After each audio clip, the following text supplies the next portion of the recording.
At my son's wedding in front of over 300 guests, his father-in-law humiliated me as a dirty mechanic. I stood there still holding a ribbon when my own son said, "Dad, you're embarrassing me." I walked out thinking I had lost everything. But 3 days before that, I had overheard a conversation that should have warned me. And in that moment, I began planning how to make them pay. I truly appreciate you being here with me today. Before we continue, tell me where you're watching from right now. Drop your city or country in the comments so I can see how far this story reaches.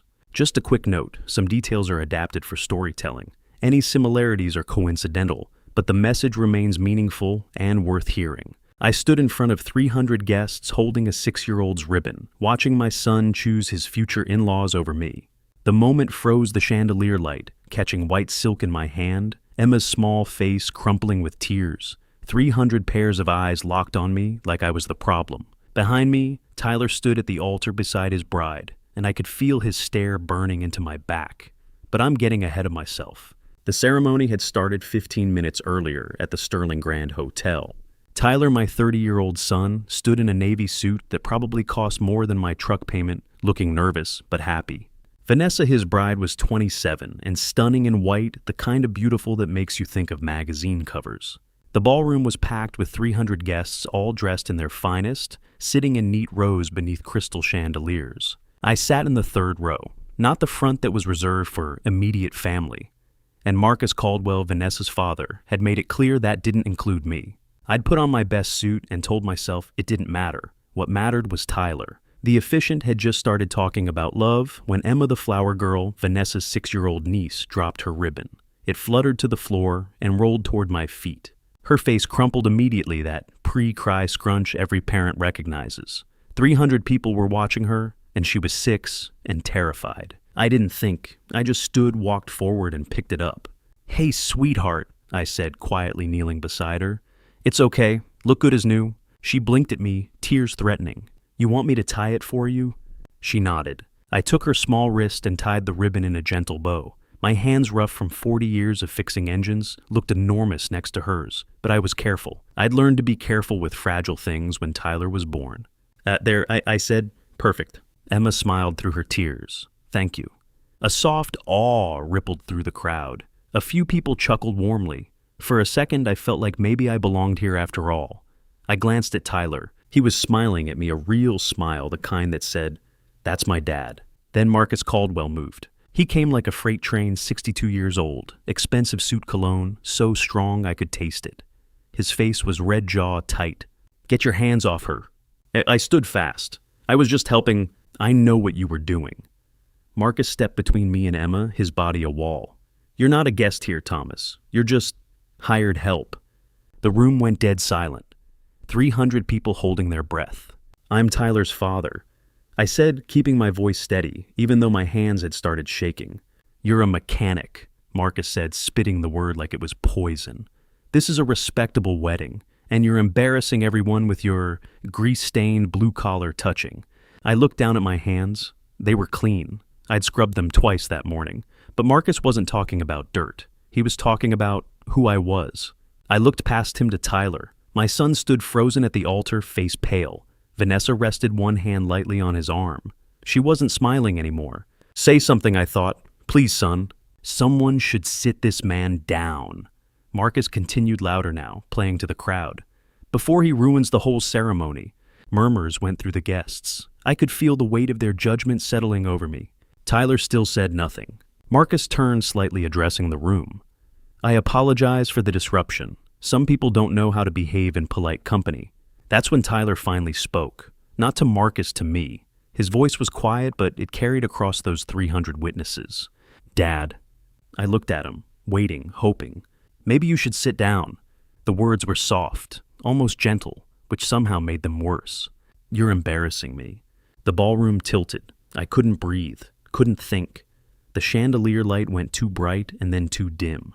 Tyler Bennett, my son, my boy. The kid I'd raised alone after his mother's heart gave out had just chosen them over me. And then he laughed. Just a nervous chuckle, but it was enough. Marcus laughed too, a deep, satisfied sound. Vanessa's face relaxed into something that looked like victory. 300 people watched it happen. Not one of them stood up for me. Not one. I bent down, slowly picked up the ribbon I'd dropped, and placed it on the nearest chair.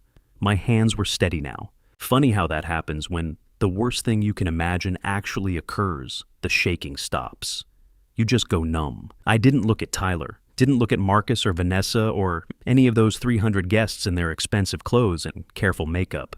I just turned and walked. My footsteps echoed on the marble floor, steady measured each one, taking me farther from the sun I thought I knew. No one said a word. No one moved. The silence followed me like a shadow all the way to the back of the ballroom. When I reached the doors, I pushed through without looking back. Behind me, I heard the officiant's voice awkward and uncertain. Shall we continue?" I kept walking down the empty hallway, past hotel staff who looked away quickly, past paintings of Charleston Gardens and old Southern estates. My reflection caught in a gold-framed mirror, a 62-year-old man in a suit that didn't quite fit, looking exactly like what Marcus had called me. Hired help, blue collar, someone who didn't belong. "I've lost him," I thought. The words echoed in my head with each footstep. "I've lost my son." Marie's face flashed in my mind, her smile the way she used to say Tyler's name, like it was a prayer. She'd made me promise the night before she passed 6 years ago to always protect our boy. And I just walked away. But I didn't know then what I know now. I didn't know the wedding was only the beginning. I didn't know that within 24 hours I'd discover the real reason Marcus Caldwell wanted me silenced. I didn't know that Marcus wasn't just cruel, he was dangerous. That he'd been planning this for months, that my son wasn't the only one who'd betrayed me, that the humiliation I'd just endured was the least of what was coming. All I knew standing in that empty hotel hallway with the muffled sounds of my son's wedding filtering through closed doors was that I'd lost the only thing I had left in this world, and I had absolutely no idea how to get him back. 6 years ago, my wife Marie passed away from heart failure at 59, and I thought I'd lost everything. I was wrong. I hadn't lost my son yet. March 2018. Marie and I had been married 27 years since 1991, when I was 29 and she was 32. We'd built a good life in Charlotte, nothing fancy but solid. A 3-bedroom house with a paid-off mortgage, a son who'd grown up strong and kind, and enough love to fill every empty corner. Then one Tuesday morning, Marie's heart stopped. No warning. She was putting on her coat for work when she collapsed. I called 911, tried everything I knew, but she was already gone. Tyler came home that same day. He was 24, working his first real job as a project manager. He took 3 months off to help me stand on my own feet again. He slept on the couch, cooked meals I barely touched, and sat with me when the silence got too heavy. The life insurance paid out $425,000. After taxes, I cleared $390,000, more money than I'd ever seen. Marie had insisted on that. Policy years ago said she wanted Tyler and me taken care of if something happened. I'd argued we couldn't afford it. She'd signed the papers anyway. She was always smarter than me. I used some for the funeral, put the rest in savings for Tyler's future. Marie would have wanted that, wanted our son to have opportunities we never had. The house felt wrong after she passed. Too quiet, too full of her absence. But I kept one thing close. On our 20th wedding anniversary in 2011, Marie gave me a silver pocket watch, real silver with my initials on the back and an inscription inside, "To Thomas, 20 years of love, Marie 2011. I'd told her it was too much, that we couldn't afford something like that. She just smiled and said some things were worth the cost. I wore it every Sunday to church for a year, then retired it to a shelf in my study beside our wedding photo. That watch sat there for 13 years, a reminder that Marie had been real, that our life together wasn't something I'd imagined. Marie loved white lilies. Every anniversary I'd bring her a bouquet from the corner florist, nothing fancy, just a dozen stems wrapped in brown paper. She'd put them in a blue vase on the kitchen table, and their scent would fill the whole house for a week. After she passed, I kept the tradition. Once a year on our anniversary, I'd take lilies to her grave and leave them there. For a few minutes, it felt like she was close enough to hear me. The watch and the lilies, those were my anchors. Tyler started dating again about a year after his mother passed. I was glad. He was young and deserved to move forward even if I couldn't. He brought a few girls around for dinner over the years. Nice enough, but nothing serious. Then in May 2022, he called with that particular tone, hope mixed with terror. "Dad," he said, "I met someone. Her name's Vanessa. I think this might be it." I was happy for him. Scared maybe the way any parent gets when their child starts building a life that doesn't include them at the center, but mostly happy. He brought her to dinner in June. Vanessa Caldwell, 25 years old, beautiful in a way that made me think of department store mannequins, perfect but cold. She smiled when Tyler introduced us, called me Mr. Bennett, even after I said Thomas was fine, and complimented the house in that tone people use when they're being polite about something beneath them. Her parents came too, Marcus and Helen Caldwell. Marcus was my age, early 60s, with the build that comes from gym memberships, not physical work. Expensive watch, expensive shoes, cologne that probably cost more than my grocery budget. He shook my hand like he was doing me a favor. "Thomas," he said, and I heard the assessment in his voice. "Tyler tells me you're a mechanic." "Well, retired," I said. 40 years at the same garage. "Well," his smile didn't reach his eyes. "That's honest work." I knew exactly what he meant. Not good work, not respectable work, just honest, the kind poor people do because they don't have better options. Helen Caldwell barely spoke, 57 thin in an anxious way, eyes down when Marcus talked. She excused herself twice to check her phone. I got the sense she was used to being small, to taking up as little space as possible. And Vanessa, she was pleasant, sweet even, laughed at Tyler's jokes, touched his arm when he talked. But I noticed the small things. How she glanced at my furniture like she was calculating yard sale values. How she mentioned Tyler's potential 3 times in one evening. How she smiled at Marcus when he cracked jokes about blue-collar work, like they shared something private, and Tyler and I were just the punchline. My gut twisted. Something was wrong. It couldn't point to anything concrete, but the feeling was there, a cold weight saying this woman is not who she pretends to be. I should have said something. Should have pulled Tyler aside and asked if he was sure. But I didn't. He was happy, and I wasn't going to be the sad old man who took that from him too. They got engaged in September 2023. Tyler called at 6 in the morning, barely able to get the words out. She said, "Yes, Dad, we're getting married." I told him I was happy for him. I think I meant it. The wedding was set for September 7th, 2024, almost a year of watching Tyler get pulled deeper into the Caldwell orbit, of biting my tongue every time Marcus made comments about helping Tyler reach his full potential, or setting him up properly. Like Tyler hadn't been doing fine before Vanessa. Like I hadn't raised him to stand on his own. I bought a new suit for the wedding. Nothing fancy charcoal gray from a department store, but I had it pressed and hemmed. I wore a tie Marie had bought me years ago. I wanted to look respectable. Wanted Tyler to introduce me without that flicker of embarrassment I'd started seeing when Marcus was around. I wanted to believe I was wrong about Vanessa, about Marcus, about all of it. The morning of September 7th, I woke at 4:30. Too early, but sleep wouldn't come. The house was too quiet the way it always was before something bad happened. I lay there thinking about Marie, about Tyler, about the distance I'd seen growing in my son's eyes. I should have trusted my instincts. Should have said something, done something, grabbed Tyler and made him see what I saw. Maybe I could have saved him, saved both of us. But I chose silence. I chose to hope I was wrong, to believe love would keep my son tethered to the man I'd raised him to be. And silence, I would learn, can be the deadliest choice of all. I didn't know Marcus's full story at the time, but over the months leading up to the wedding, I pieced together fragments, overheard conversations. Tyler's offhand comments, things Helen let slip when Marcus wasn't listening. If I'd known the whole truth, maybe I would have broken my silence sooner. Maybe I could have saved Tyler from what was coming, but I didn't know. I only suspected.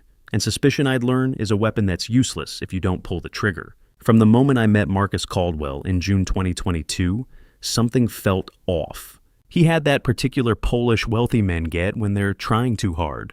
The expensive watch that caught light at just the right angle. The tailored suits that probably cost what I used to make in a month. The cologne so heavy you could taste it from across the room. He talked about development projects and investment portfolios. In the vague way people do when they want you to think they're important without actually telling you anything concrete. I'd spent 40 years as a mechanic. You learn to read machines, sure, but you also learn to read the people who bring them in. The ones who act like everything's fine when their transmission's about to fall out. The ones who smile and nod while their bank account's bleeding dry. Marcus had that same energy, the desperate cheerfulness of a man pretending he's not drowning. When a car leaks oil, you can smell it before you see it. Marcus Caldwell leaked desperation the same way. The car he drove was a leased BMW. I could tell by the dealer plates and the way he parked it at an angle so you'd notice. The watch was real enough, but I caught him checking his phone every 10 minutes like he was waiting for bad news. And Helen, his wife, looked like she hadn't slept well in years. At that first dinner, she excused herself twice to take phone calls, came back with her hands shaking, and Marcus waved it off with a joke about vendors who don't know when to quit calling. Tyler didn't see it, or maybe he did and chose not to. When I asked him what Marcus did for a living, Tyler said something about real estate development and multiple properties in the Carolinas, with the kind of confidence that only comes from not asking too many questions. I should have asked more questions. Over the next 2 years, from that first dinner through Tyler's proposal and into the wedding planning, I watched Marcus operate. He was always talking about the next big project, the investment that was about to pay off, the development deal that would set everyone up for life. But the details were always fuzzy. The timeline kept shifting, and Helen got thinner and more nervous with every family gathering. Once at a Sunday dinner Tyler hosted at his apartment, I overheard Marcus on the phone in the hallway. "I need another 60 days. He was saying, his voice low and tight. "The funds are coming, I just need more time." When he came back, he was all smiles again, slapping Tyler on the back and talking about taking him to some country club for a round of golf. That's when I knew for certain. Marcus wasn't just stretching the truth. He was running from something, but I didn't know what. Not until months later after the wedding collapsed, and Helen showed up at my door with 5 years' worth of evidence in a banker's box. That's when I learned the real story. Marcus Caldwell had been a legitimate real estate developer once. Back in 2015, he'd started acquiring properties around Charlotte residential lots he planned to develop into upscale housing. He'd talked investors into putting up money, taken out loans against future profits, and hired contractors to break ground on 3 separate subdivisions. Then the market shifted. Interest rates went up. Buyers got scarce. And Marcus, who'd leveraged everything on the assumption that he could flip those properties fast, found himself holding millions of dollars in debt with nothing to show for it. The projects collapsed between 2016 and 2018. 3 subdivisions partially built and abandoned. Contractors walked off when the checks stopped coming. Investors filed lawsuits.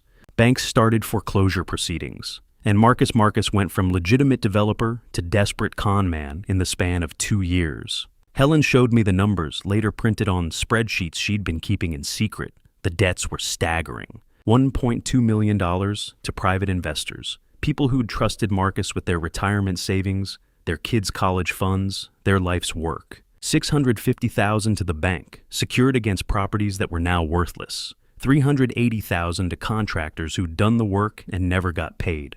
$170,000 in private loans from people Marcus had convinced to bridge the gap until the development paid off. $85,000 on credit cards and personal loans, interest compounding monthly. Total $2.5 million in debt, give or take. Tyler had mentioned it once months before the wedding, in that casual way kids talk about their in-laws' problems. "Marcus is restructuring," he'd said over the phone like it was no big deal. That's normal in development. You take losses on one project and make it back on the next. I'd thought about that word, restructuring, the corporate euphemism for drowning. That's what desperate men call it when the water's closing over their heads and they're still pretending they can swim. But I didn't push. I didn't ask Tyler if he was sure if he'd seen the books, if he knew what restructuring actually meant in Marcus's case. I kept my mouth shut and told myself it wasn't my business. I learned about the victims later, too. After the police got involved after the evidence came out, I met some of them. Mr. Albert Kowalski, 73 years old, who'd invested $85,000, his entire life savings, into one of Marcus's developments. He'd believed Marcus when he said the return would triple in 3 years. Instead, he got a lawsuit and a lien on his house. Mrs. Diane Morrison, a widow trying to stretch her late husband's pension, who'd put $120,000 into what Marcus called a sure thing. She was facing the possibility of losing her home when the civil suits started. A young couple I never learned their names who'd sunk their down payment money, $120,000, into Marcus's promises. They ended up in a rental apartment with a newborn and no savings. 15 construction workers who'd done months of labor and never saw a paycheck. Men who'd shown up every day poured foundations, framed houses hung drywall, and got nothing but excuses when payday came around. Marcus had destroyed these people. Not quickly, not violently, but slowly, with handshakes and contracts and promises he never intended to keep. And when the money ran out and the lawsuits started piling up, Marcus had gone looking for a new source of income. A target. Someone with assets he could access, someone trusting enough to manipulate someone, isolated enough that no one would ask too many questions. He'd found Tyler, and through Tyler, he'd found me. My house worth $485,000 paid off with a clear title. My life insurance payout $390,000 sitting in a bank account collecting dust because I had no idea what else to do with it. Add it up, and you get $875,000 in accessible assets. Not enough to cover all of Marcus's debts, but enough to buy him time.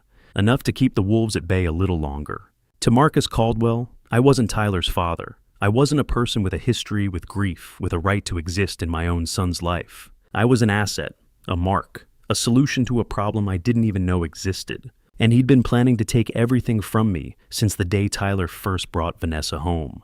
But Marcus wasn't just hiding failed business deals and desperate debt.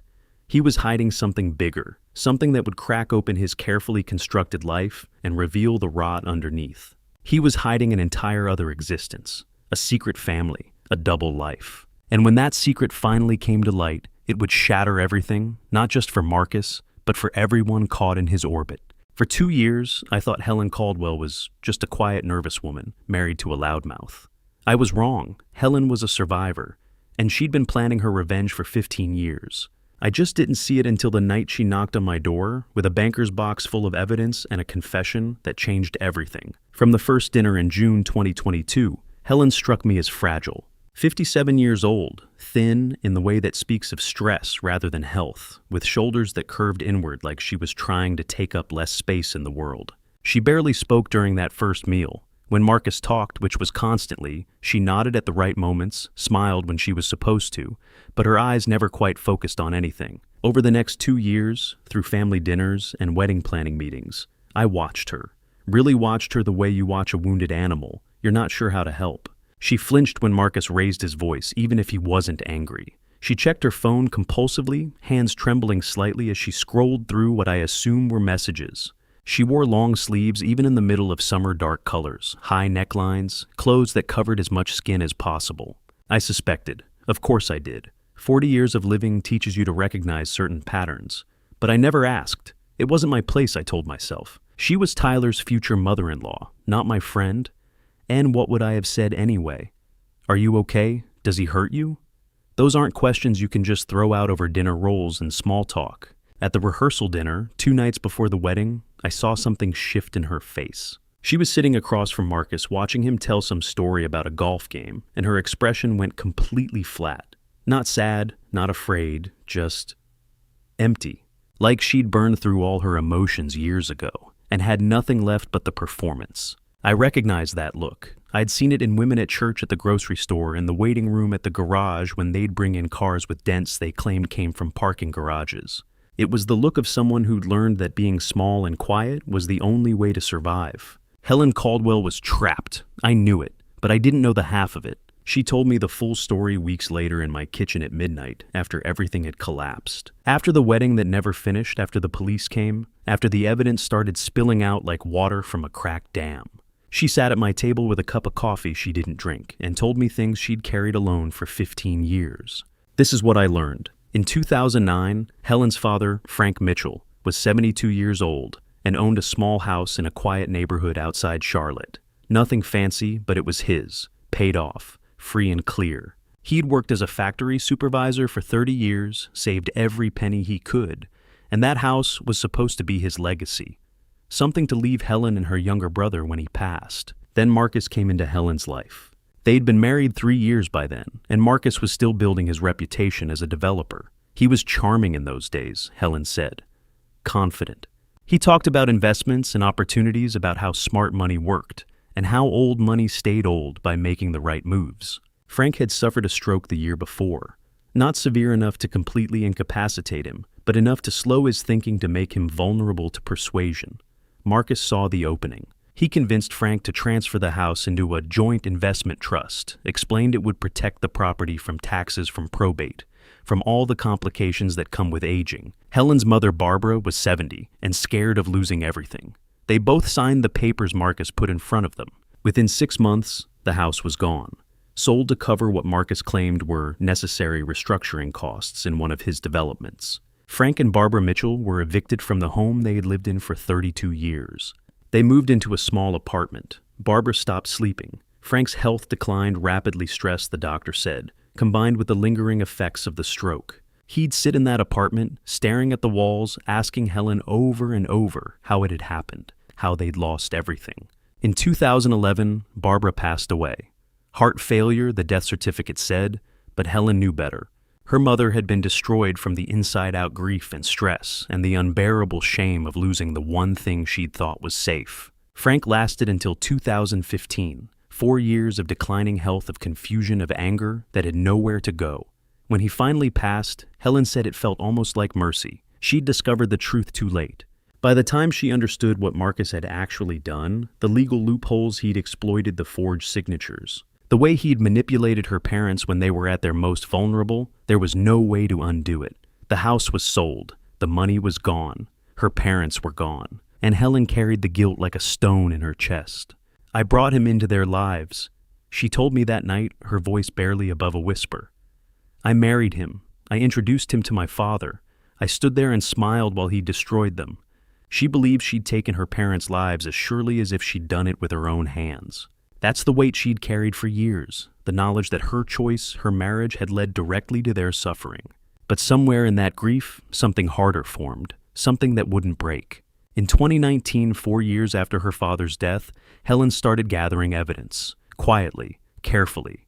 She hired a private investigator to track Marcus's financial dealings. She installed recording software on her phone and started documenting his conversations. She kept copies of every email, every bank statement, every suspicious document that crossed her desk. Over 5 years, she built a case. 127 emails proving fraud, 43 recordings of Marcus discussing schemes with his lawyer, with investors, with Vanessa, financial statements showing the trail of money from victims' accounts into Marcus's pockets, forged documents with signatures that didn't match. She kept everything in a safety deposit box at a bank Marcus didn't know about. She contacted other victims, quietly built a network of people who'd been destroyed by her husband's greed. She hired a lawyer in secret and started mapping out how to bring Marcus down. In 2021, she discovered the second family. The woman in Atlanta, the son Marcus had never mentioned, the apartment he'd been paying for, with money that should have gone to the people he owed. That's when Helen knew. Marcus wasn't just a con man. He was a man with nothing to lose, living on borrowed time, desperate enough to do anything to keep his lies from catching up with him. And that made him dangerous. She should have warned me then. Should have told Tyler, told someone that Marcus Caldwell was a ticking time bomb. But she was scared, terrified that if she moved too soon, if she tipped her hand before she had every piece in place, Marcus would find a way to wriggle free. He always had before. So she waited and watched and gathered her evidence. And when the moment finally came, when everything exploded at Tyler's wedding, Helen was ready. I wish I'd known. I wish I'd seen the warrior hiding behind those frightened eyes. I wish I'd understood that the quiet woman who barely spoke at dinner was actually the strongest person in the room, carrying 15 years of grief and rage and preparation. Maybe together we could have protected Tyler sooner. Maybe we could have stopped what was coming. But Helen wasn't Marcus's only hidden truth. There was another family. Another life he'd been leading in parallel to the one we all saw. And when that truth finally surfaced, I understood just how far a desperate man would go to protect his secrets. I didn't know Marcus had a second family until Helen told me. Even now it seems impossible, like something from a TV show. But it was real. Diana Porter was real. Lucas was real. And Marcus had been living 2 lives for over a decade. Looking back, I should have seen the signs. Marcus was always on his phone. Always stepping away to take business calls at odd hours, 8 at night, Sunday mornings during family dinners.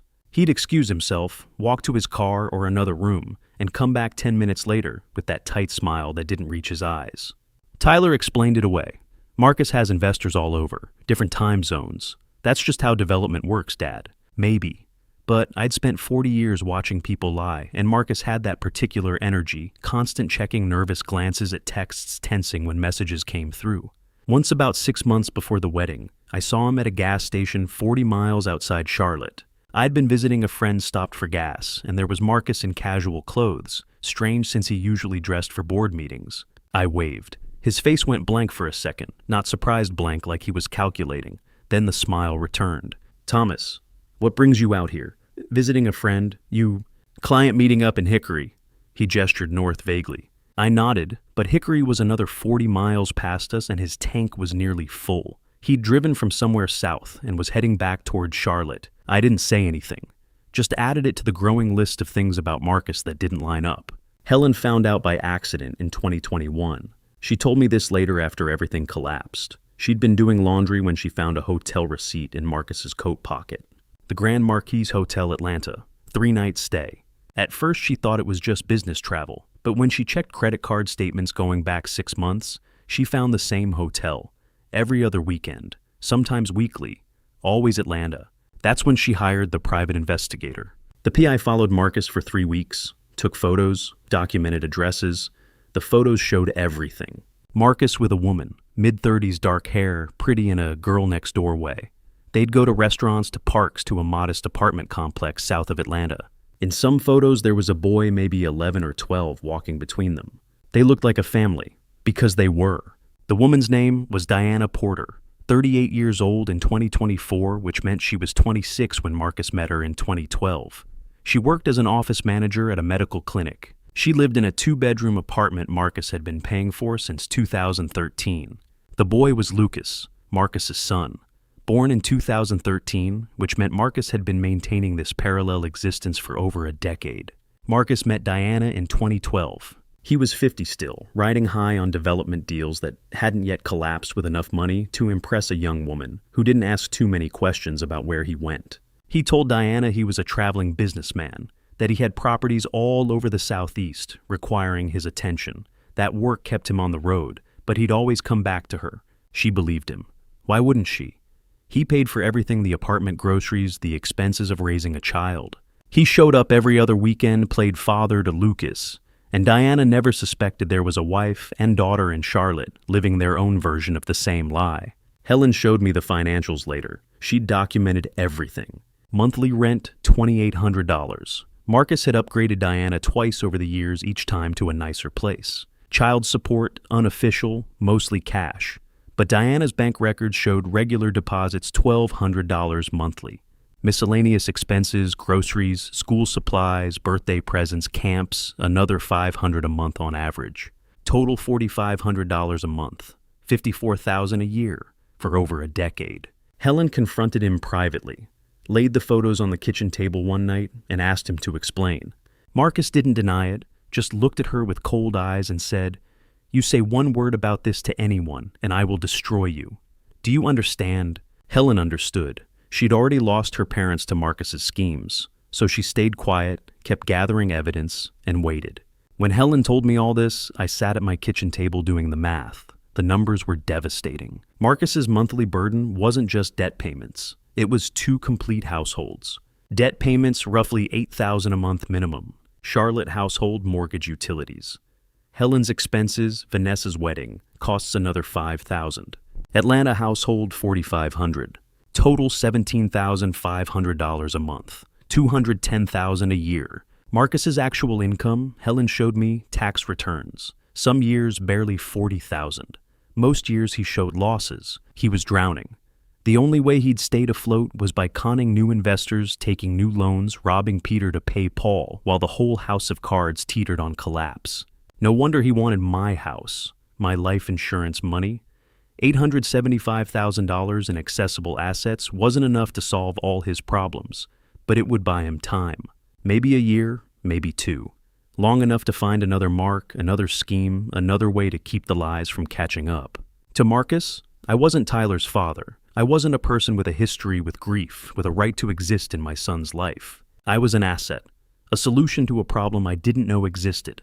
And he'd been planning to take everything since the day Tyler first brought Vanessa home. Marcus Caldwell wasn't just greedy. He was cornered, trapped by his own web of deception with no way out that didn't involve taking from someone else.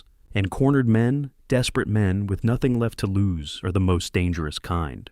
But even knowing all this, even understanding Marcus's desperation, I couldn't have predicted how far he'd go. Or the way he'd use my own son as a weapon against me, turning Tyler into an accomplice without Tyler even realizing it. 3 days before the wedding, I'd hear a conversation that should have made me run. Instead, I told myself I was paranoid. That was my mistake. Because Marcus wasn't just planning to take my house. He was planning to erase me completely. And my son, my boy, the one person I thought would always stand beside me, was already so deep in Marcus's orbit that he couldn't see which way was up anymore. 3 days before the wedding, I overheard a conversation I should have run from, but I stayed, and that single choice would unravel everything. Tuesday night, September 3rd. I drove to Tyler's apartment on the north side of Charlotte with a Tupperware container of oatmeal raisin cookies cooling on the passenger seat. Marie used to bake them every Sunday afternoon, filling our little kitchen with the smell of cinnamon and brown sugar. I had picked up the habit after she died, a small thread connecting me to her, a ritual that made the silence at home a little less heavy. Tyler worked late most nights, and I thought he might like a surprise when he got home. I knocked twice on the door of Unit 2C. No answer. I tried his phone.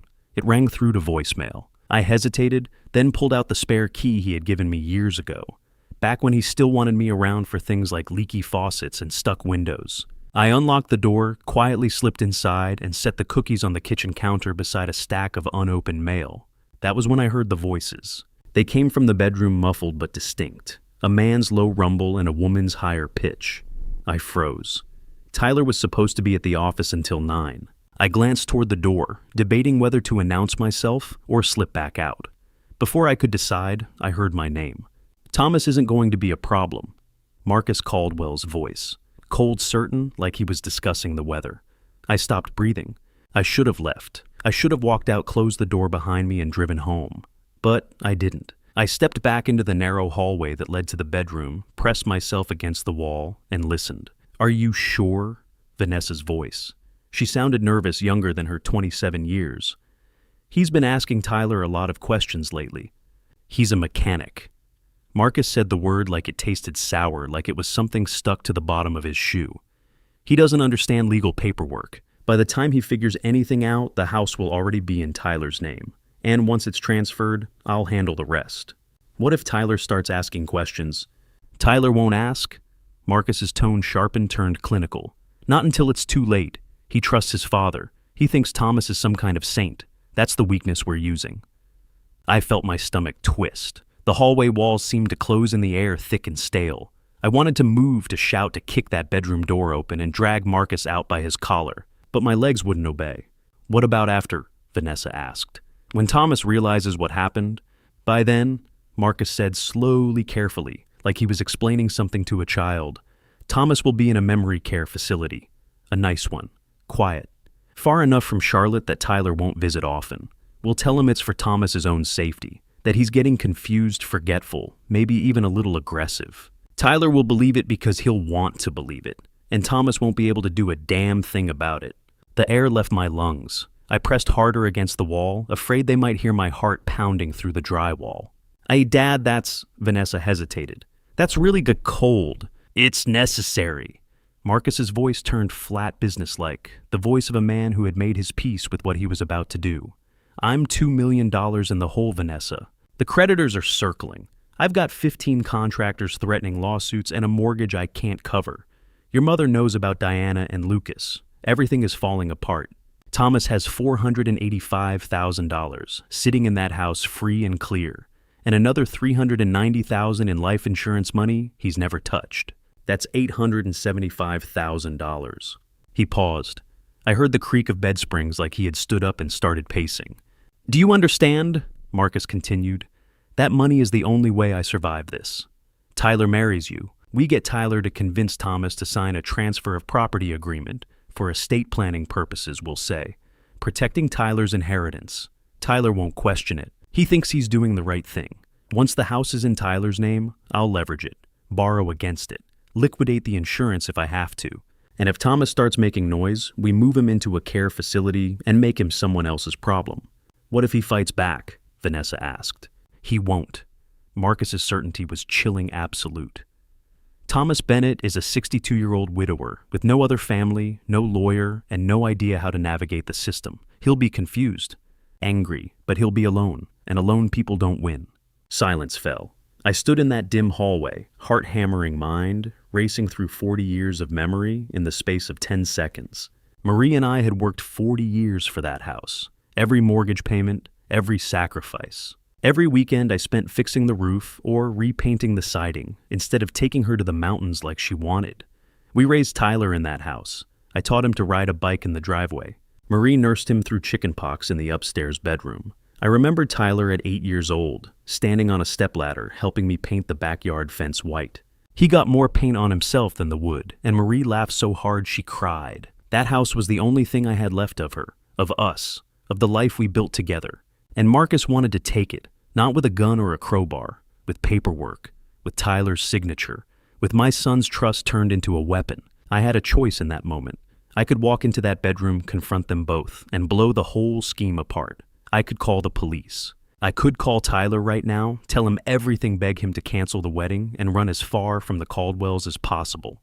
But I didn't, because if I confronted Marcus now, it would be my word against his. A bitter old mechanic accusing a wealthy developer. Tyler would side with Vanessa. He would think I was jealous, paranoid, trying to ruin his happiness because I couldn't let go. I would lose my son before I ever lost my house. So instead, I backed away slowly, silently, like a man retreating from a sleeping bear. I left the cookies on the counter. I slipped out the door, locked it behind me, and walked down 2 flights of stairs to the parking lot. I sat in my truck for 5 minutes, hands gripping the steering wheel, staring at nothing. Then I drove home through the dark streets of Charlotte. The radio played a Johnny Cash song I didn't hear. The traffic lights blurred red and green.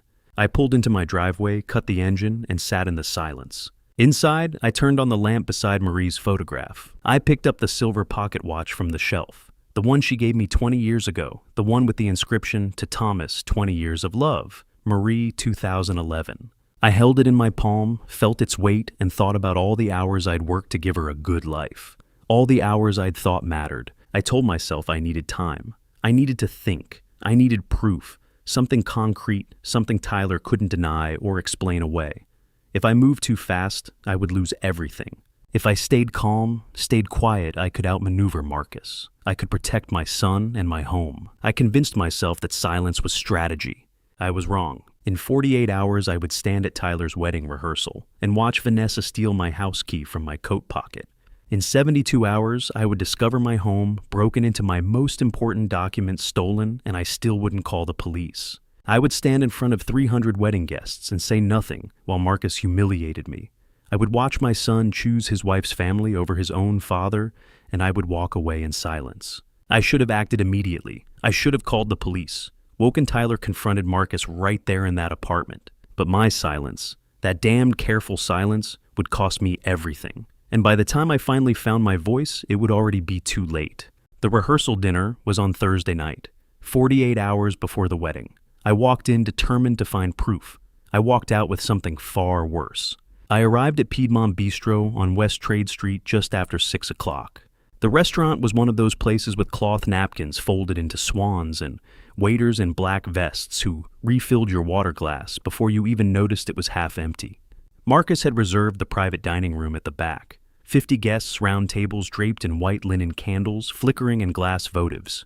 The whole scene looked like a page torn from a wedding magazine. Clean, perfect, expensive. I didn't belong there. I knew it, Marcus knew it, and he wanted everyone else to know it too. Tyler met me at the door, grinning, his tie already loosened. He pulled me into a quick hug, clapped me on the back, and said, "Dad, thanks for coming early. Vanessa's been stressed all week. Tonight's supposed to be fun, okay, no drama." I forced a smile. No drama. But I was lying. I had spent the past 48 hours replaying that overheard conversation in my head. The house, the insurance, the memory care facility. I didn't have proof yet. No recording, no document, nothing I could show Tyler that wouldn't sound like the paranoid ramblings of a jealous father. So I decided I would watch. I would listen. I would catch Marcus in a slip, a look, a word that would crack his polished veneer wide open. I sat at the family table near the front of the room. Tyler on my right, Vanessa on his other side, her hand resting on his arm like she owned him. Marcus and Helen sat across from me. Helen looked pale, her eyes fixed on her folded hands. Marcus looked like a man who had just closed a profitable deal. Halfway through the first course, some kind of soup with a French name I couldn't pronounce, Marcus stood and raised his glass. The room quieted. He smiled the kind of smile that didn't reach his eyes. To my daughter, he began, his voice smooth practiced. Vanessa, you've always made me proud. And Tyler, welcome to the family. I know you two are going to build a wonderful life together. A stable life. A secure life. He paused, his gaze drifting toward me. Hey, here's to new beginnings. Marcus continued, lifting his glass higher. And to new opportunities. The word hung in the air like a hook. A few people chuckled politely, clinking glasses.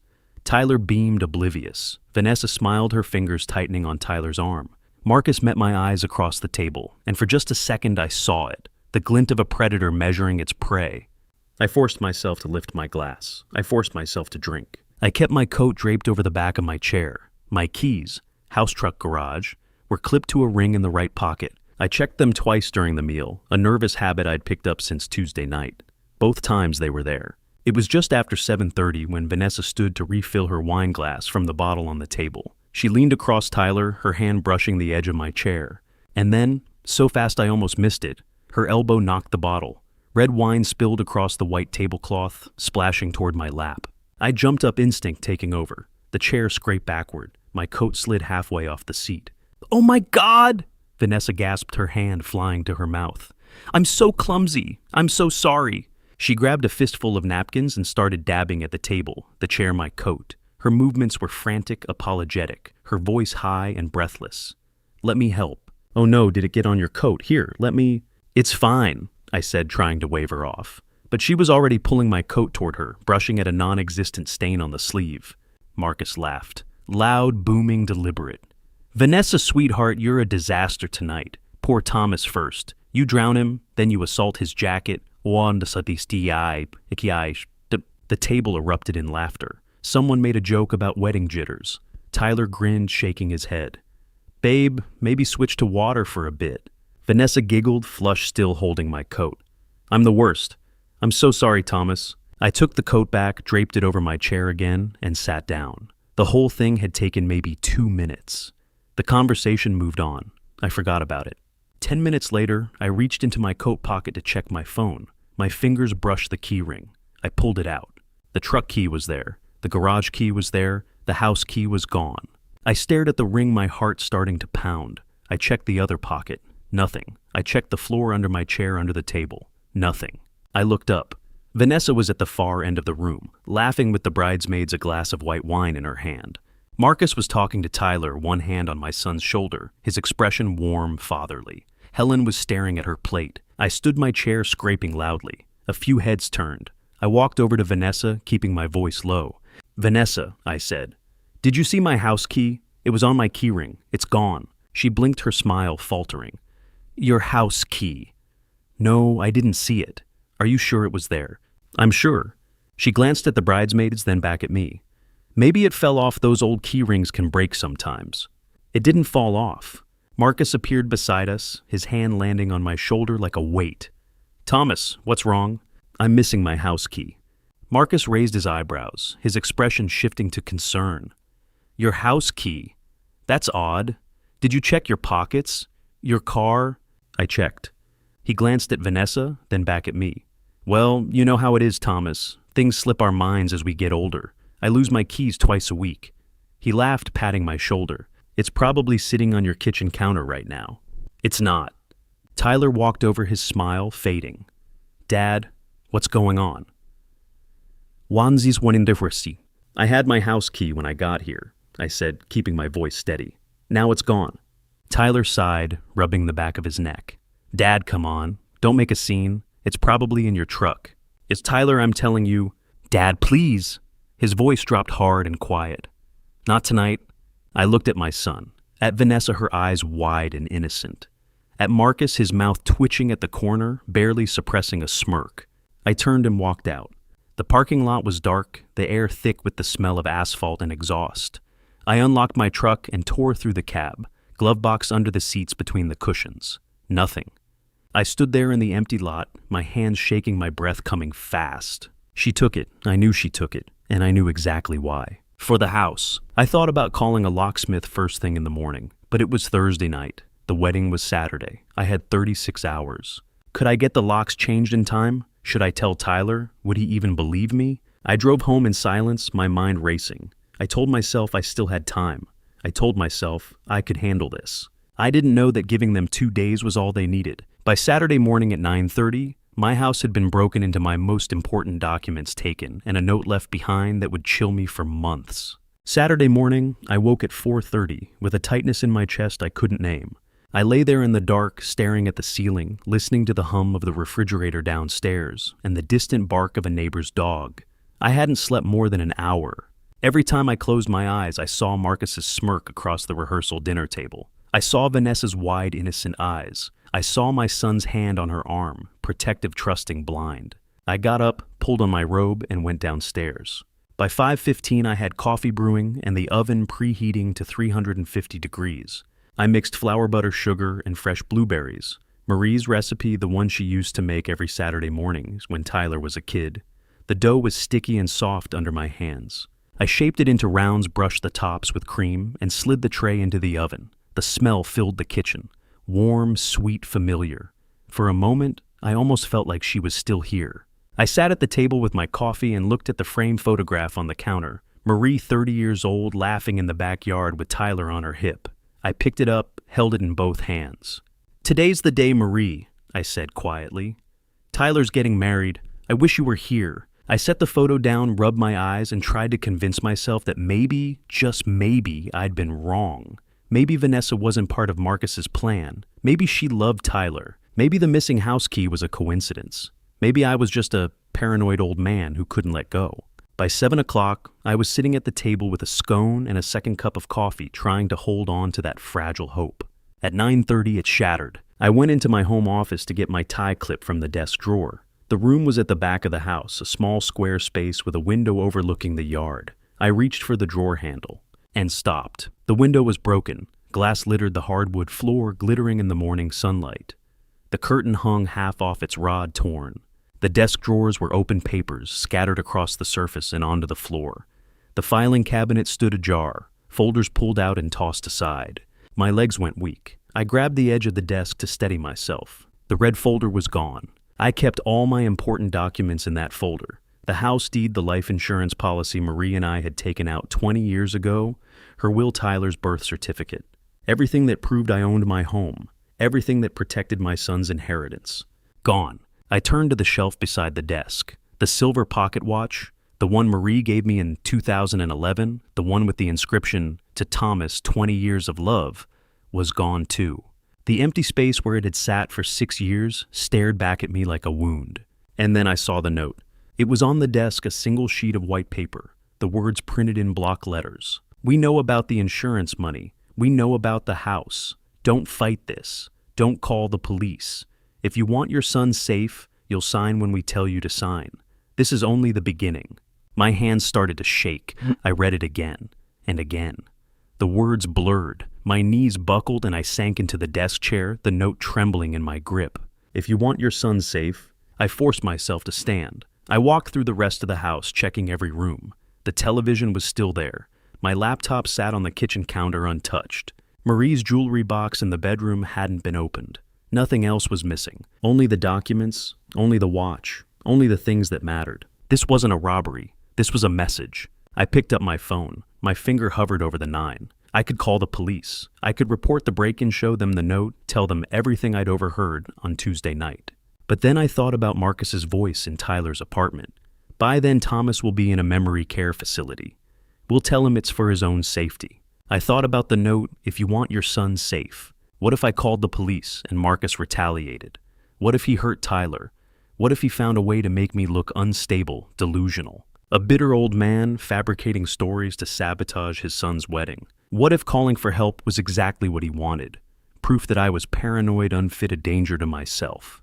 I set the phone down. At 10 o'clock, I called Dorothy Klein. She was 71, a retired school teacher who lived 3 doors down. She and Marie had been close. Coffee every Tuesday morning, book club once a month. After Marie died, Dorothy checked on me every few days, brought me casseroles, sat with me when the house felt too quiet. "Dorothy," I said when she answered, "my house was broken into last night." There was a sharp intake of breath. "Thomas, oh my God. Are you hurt? Did you call the police?" "I'm fine. And no, I didn't." Why not? I told her about the note, about Tyler, about the fear that kept my finger frozen over the 9. Thomas, she said, her voice shaking. You have to call them. This is serious. They threatened you. The note mentioned Tyler. I can't risk it. Then at least cancel the wedding. Don't go. Stay home. Lock the doors. If I don't show up, Tyler will never forgive me. He'll think I'm trying to sabotage his happiness. I'll lose him either way. She was quiet for a long moment. Then softly, what are you going to do? I'm going to the wedding, I said. I'm going to act like everything's fine. And after it's over, I'll figure out what to do next. Thomas, I have to go, Dorothy. I'm sorry. I hung up before she could argue. I spent the next 2 hours sweeping up the broken glass, nailing a sheet of plywood over the window from the inside, and folding the note into my wallet. I didn't call a locksmith. I didn't call a contractor. I didn't tell anyone else. At 2 o'clock, I put on my charcoal suit, the one I'd bought for the wedding. I clipped the tie, using a cheap metal clip I found in a drawer since my good one was still somewhere in the mess, and checked myself in the mirror. I looked tired, old, beaten. I picked up Marie's photograph from the kitchen counter and held it one more time. I should have called the police, I whispered, but I was scared. I set it down, grabbed my keys, and drove to the Sterling Grand Hotel. I thought the break-in was the worst thing that would happen that day. I was wrong, because at 5:25 that afternoon, in front of 300 witnesses, my son would destroy me in a way no thief ever could. If you're still here, comment, "Still watching," so I know you're with me. And tell me if you were in my place, would you stay silent or start uncovering the truth no matter the cost? Because what comes next changes everything. Quick note, the next part includes some dramatized elements for storytelling. If that's not for you, feel free to stop here, but if you stay, you'll see why it matters. I didn't see Vanessa's messages to Brad Thornton until Tyler showed them to me the day after the wedding. But when I read them, when I saw the cold calculation behind her smile, I finally understood. Tyler came to my house on Sunday afternoon. His eyes were red, his hands shaking. He walked into the living room, sat down on the couch, and handed me his phone without a word. I want you to see the kind of person I almost married, Dad, he said, his voice cracking. I want you to see what I was too blind to notice. I took the phone. The screen showed a conversation between Vanessa and someone named Brad Thornton.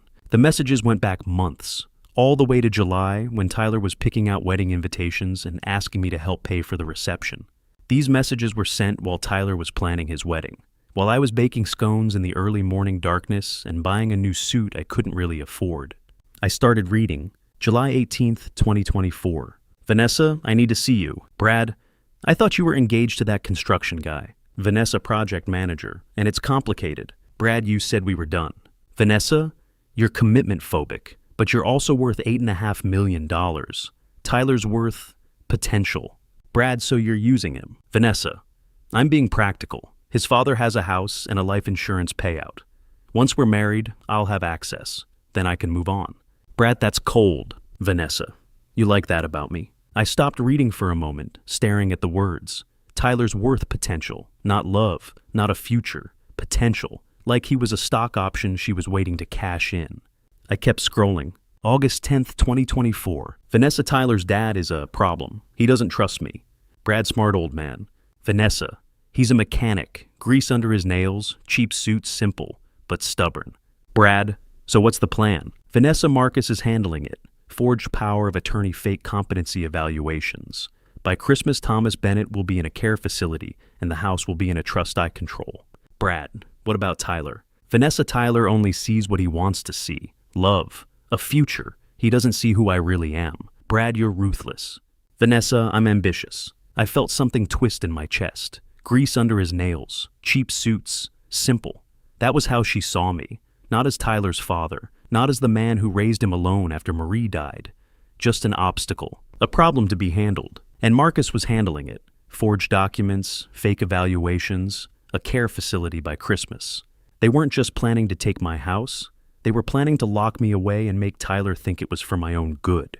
I kept reading even though every word felt like a punch. August 28th, 2024. Brad, are you really going through with this? Vanessa, of course. I've already burned through the $33,000 his dad kicked in for the wedding. Plus, the legal paperwork's easier if I'm actually married to Tyler. Brad, what if he finds out? Vanessa, he won't. Tyler's too trusting, too kind.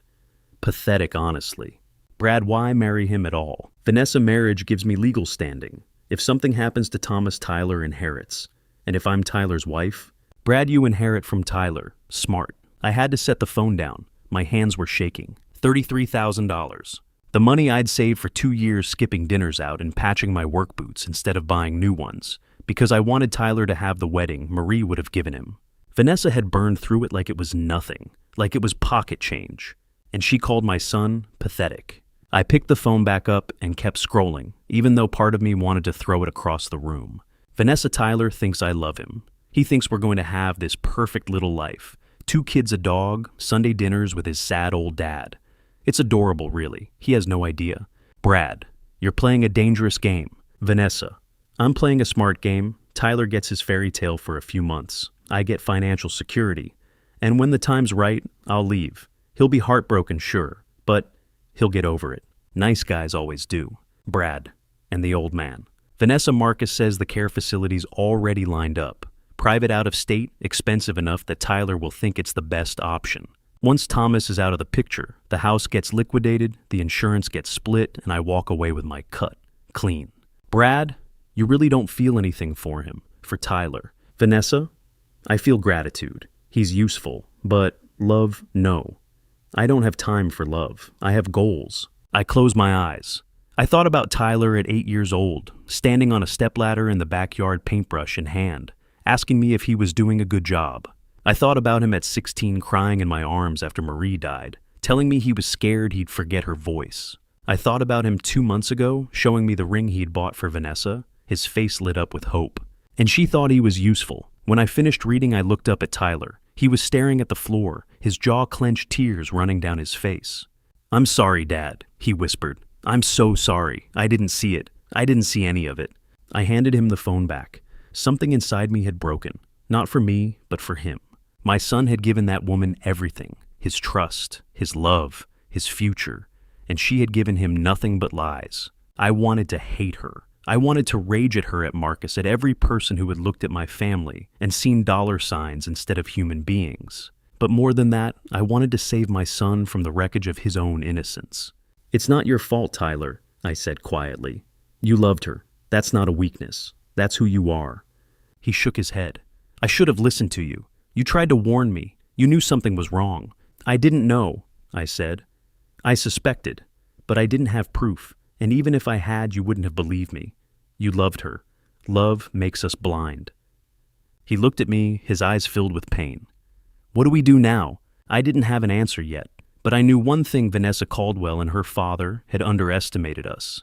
They thought we were simple, weak, easy to control. They were wrong. But I'm getting ahead of myself. On that Saturday morning, the morning I swept up broken glass and nailed plywood over my shattered window, I didn't know about Brad. I didn't know about the messages. I didn't know that the woman my son was about to marry had been planning to destroy us from the very beginning. All I knew was that in 6 hours I would walk into a room full of strangers and pretend to be happy. I would smile. I would shake hands. I would watch my son marry a woman I didn't trust. And I would stay silent, because I was still afraid. The wedding ceremony began at 5 o'clock. By 5:15 I was helping a little girl with a ribbon. By 5:25, my world had collapsed. The grand ballroom at the Sterling Grand Hotel looked like something out of a magazine. Crystal chandeliers hung from the vaulted ceiling, casting soft light over rows of white chairs draped in cream-colored satin. White roses lined the aisle, their petals scattered across the marble floor. A string quartet sat in the corner, playing something soft and elegant. 300 guests filled the room. Women in silk dresses and diamond earrings, men in tailored suits that probably cost more than my monthly pension. The air smelled like expensive perfume and fresh flowers. I didn't belong there. Everyone could see it. I sat in the third row, not the first. Marcus had insisted the front rows were reserved for immediate family only. Helen sat beside him in the first row, silent, her hands folded in her lap, her shoulders tight. She didn't turn around to look at me. Tyler stood at the altar in a navy blue suit, his hands clasped in front of him, his smile nervous. He looked young, too young. I wanted to walk up there, straighten his tie, tell him to breathe. But I stayed in my seat. I stayed quiet. The music swelled. Vanessa appeared at the back of the ballroom in a white gown that shimmered under the chandeliers. She walked down the aisle slowly, her chin high, her smile serene. Every eye in the room turned to watch her. Tyler's face softened when he saw her. He looked at her like she was the only person in the world.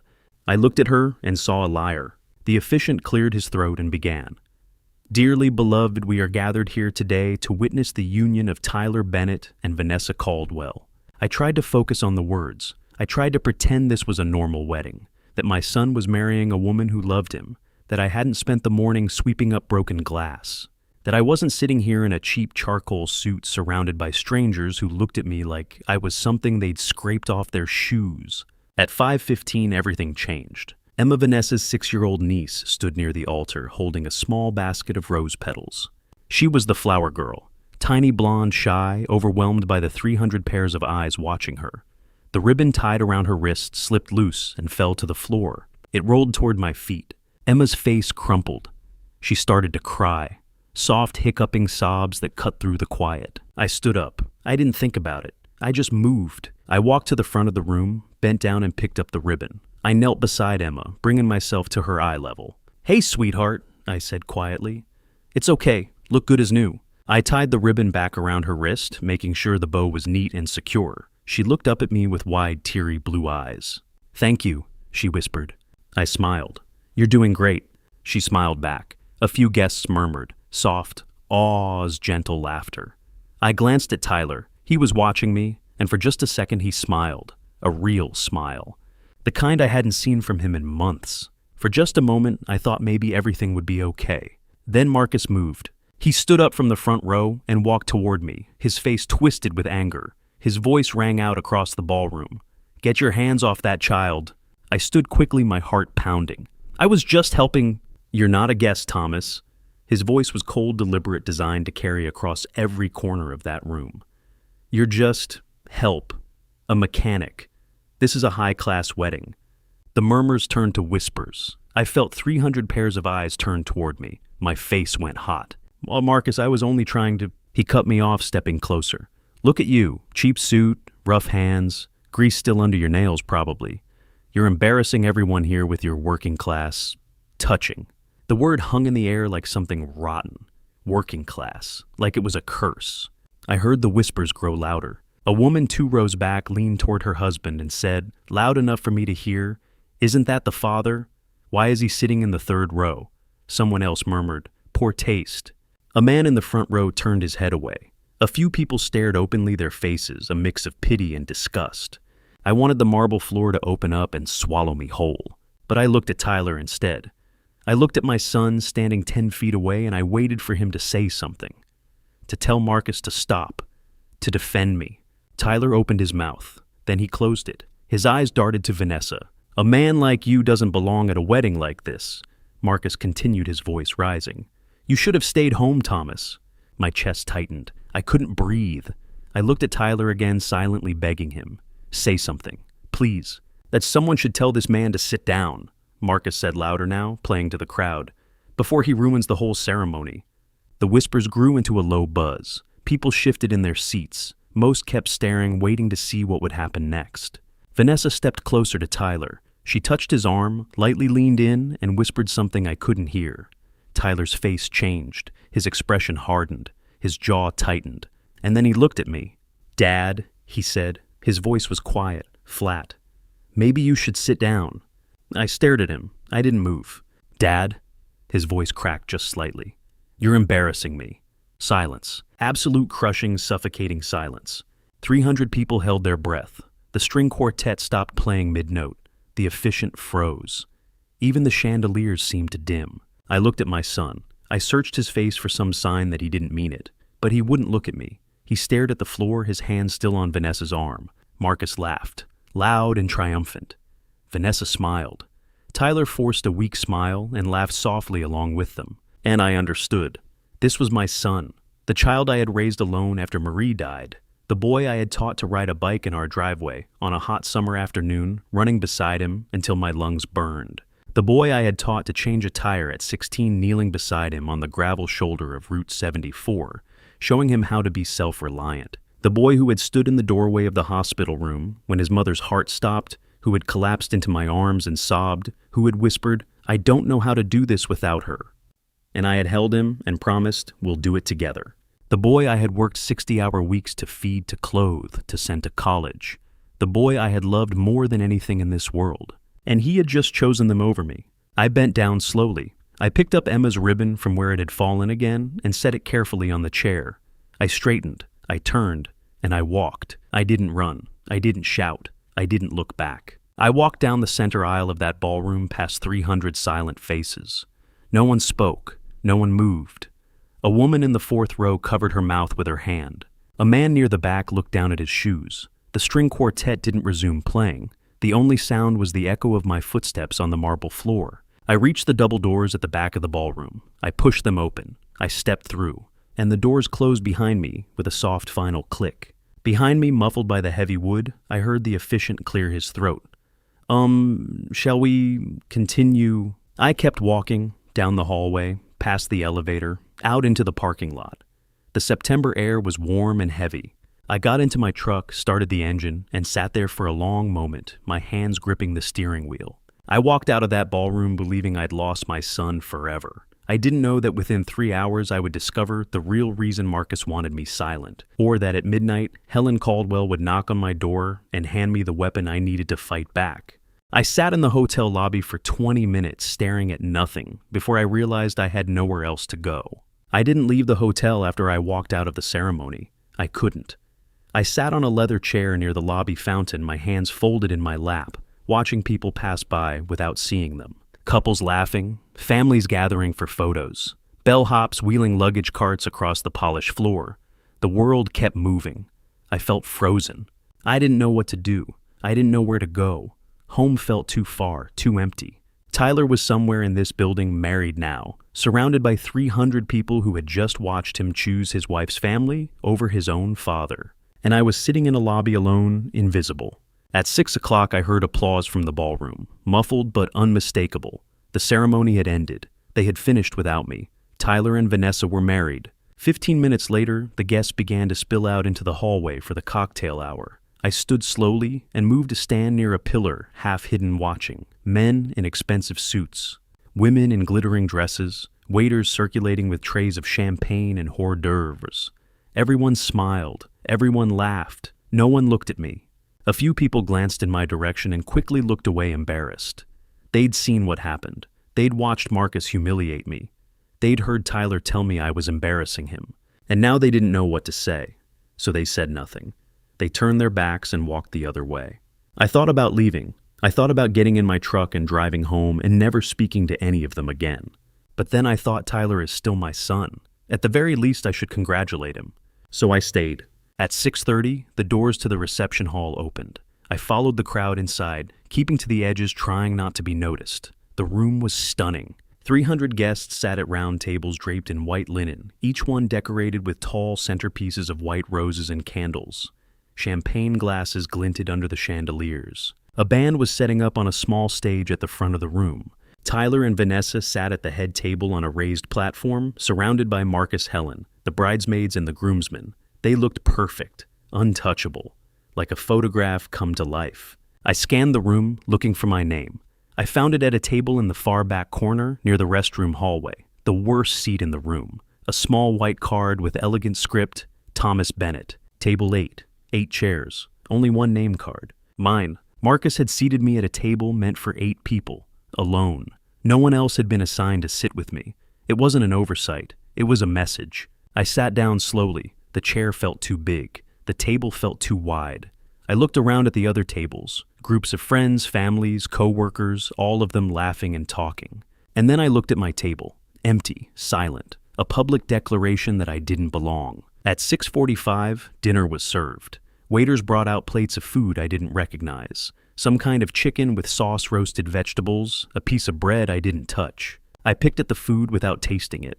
I looked up at the head table. Tyler was talking to one of the groomsmen, smiling, laughing. Vanessa leaned over and whispered something in his ear. He laughed louder. He didn't look at me. Not once. At 7 o'clock, the toast began. Marcus stood first, raising his glass.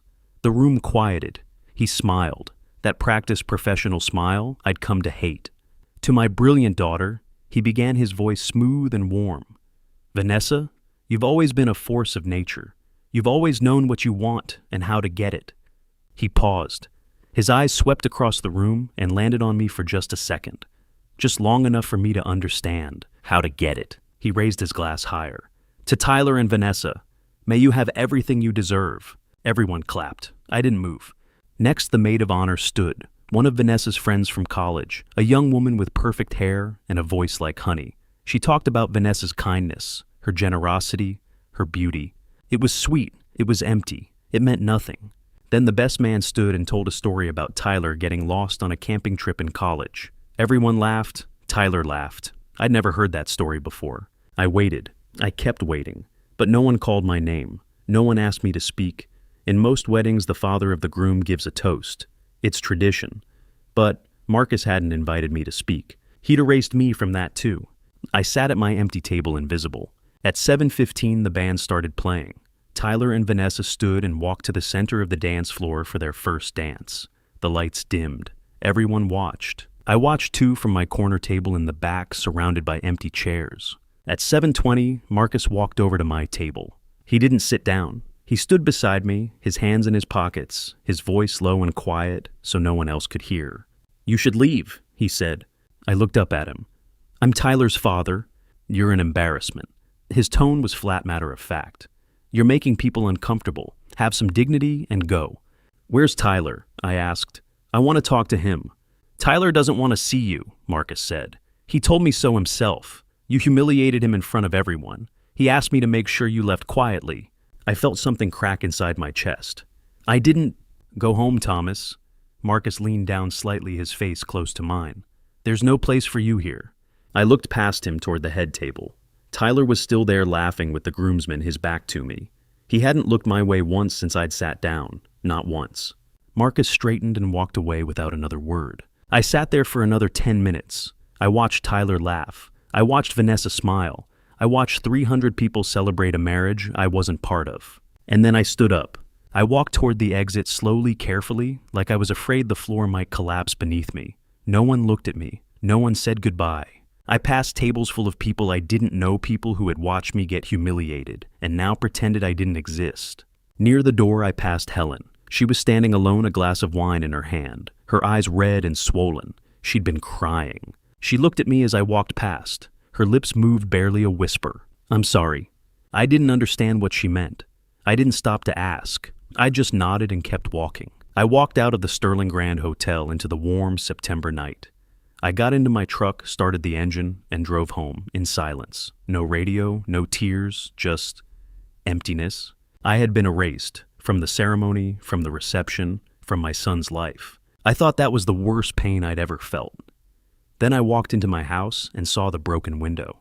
I pulled into my driveway at 8:30. The house was dark, empty, like everything else in my life right now. I sat in the truck for a moment, staring at the front door. The porch light was off. I'd forgotten to leave it on that morning. The windows were black. No movement, no sound, just silence. I got out slowly, my legs stiff from the hour-long drive. The September night was warm and heavy, the air thick with the smell of cut grass and distant barbecue smoke from a neighbor's house. Somewhere down the street I heard laughter. A family gathering maybe, a birthday party, life going on like nothing had happened. I unlocked the front door and stepped inside. The air smelled stale, closed in. I flicked on the light. The living room looked exactly as I'd left it that morning. The couch, the coffee table, Marie's photograph on the mantelpiece. But something felt different. Violated. Like the house itself knew what had been done to it. I walked down the hallway to my study. The plywood I'd nailed over the broken window that morning was still there, a crude patch of raw wood against the cream-colored wall. I stood in the doorway staring at it. The desk was still cluttered with scattered papers. The filing cabinet still stood open. The shelf beside the desk was still empty. The silver pocket watch Marie had given me for our 20th anniversary was gone. And the red folder. The one with the house deed, the life insurance policy, Marie's, Will Tyler's birth certificate. All of it. Gone.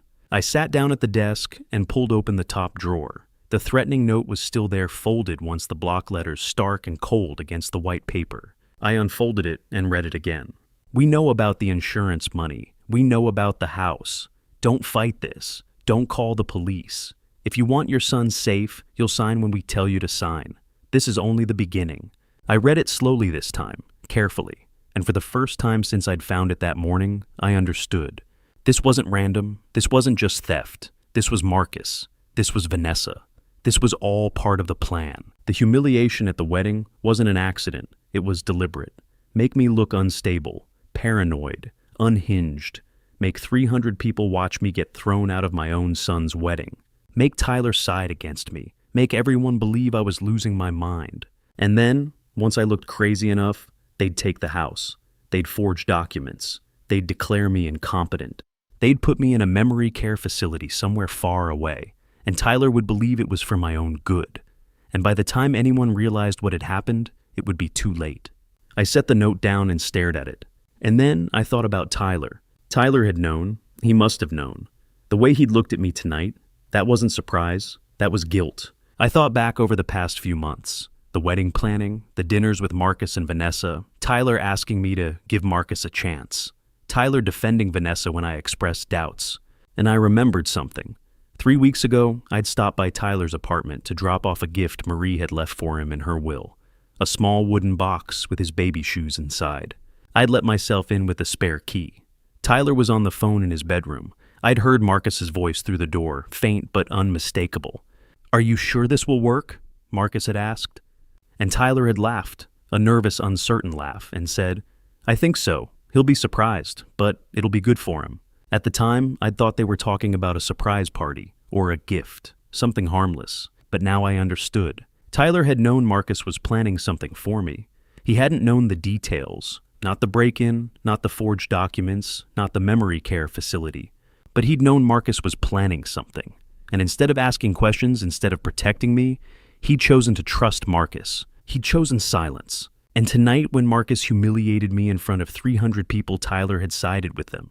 Not because he was evil, not because he hated me, but because he'd already made his choice weeks ago. He'd chosen Vanessa. He'd chosen Marcus's approval. He'd chosen the easy path. My son had helped them rob me, not with tools, but with silence, with betrayal. I folded the note and put it back in the drawer. My hands were shaking. At 9 o'clock, I stood up and walked to the mantelpiece in the living room. I picked up the framed photograph of Marie and me on our wedding day. 1991. She was 28. I was 31. We were standing in front of the church, her hand in mine, both of us smiling, like we'd just won the lottery. I sat down on the couch holding the photograph in both hands. "Marie," I said quietly, my voice cracking. "I failed him." The house was silent. "I failed you," I continued. "I raised him to be honest, kind, loyal, and tonight he laughed when they humiliated me. What did I do wrong?" No answer. Just the hum of the refrigerator in the kitchen. The faint ticking of the clock on the wall. "They took your watch," I said. "The one you gave me for our 20th anniversary. The one you had engraved. They took the deed to our house. They took our son." My voice broke. I pressed the photograph to my chest and bent forward, my shoulders shaking. And for the first time that day, the first time since I'd woken up at 4:30 that morning, I cried. At 9:30, the phone rang. I wiped my eyes and picked it up. "Hello? Thomas, are you all right?" Dorothy Klein's voice sharp with worry. "I've been worried sick. I saw your truck pull in an hour ago and I almost came over." "I'm fine, Dorothy." "Don't lie to me," she said. "What happened at the wedding?" I couldn't answer. I couldn't put it into words. "Thomas, I need to sleep," I said finally. "I'll explain tomorrow. I'm going to call the police about the break-in," she said. "You should have called them this morning. This is serious." "No," I said quickly. "Don't, please. Give me one day." "Thomas, please, Dorothy." There was a long pause. Then she sighed. "One day, but if you don't call them tomorrow, I will. Thank you." I hung up before she could say anything else. I sat on the couch for another 20 minutes staring at nothing.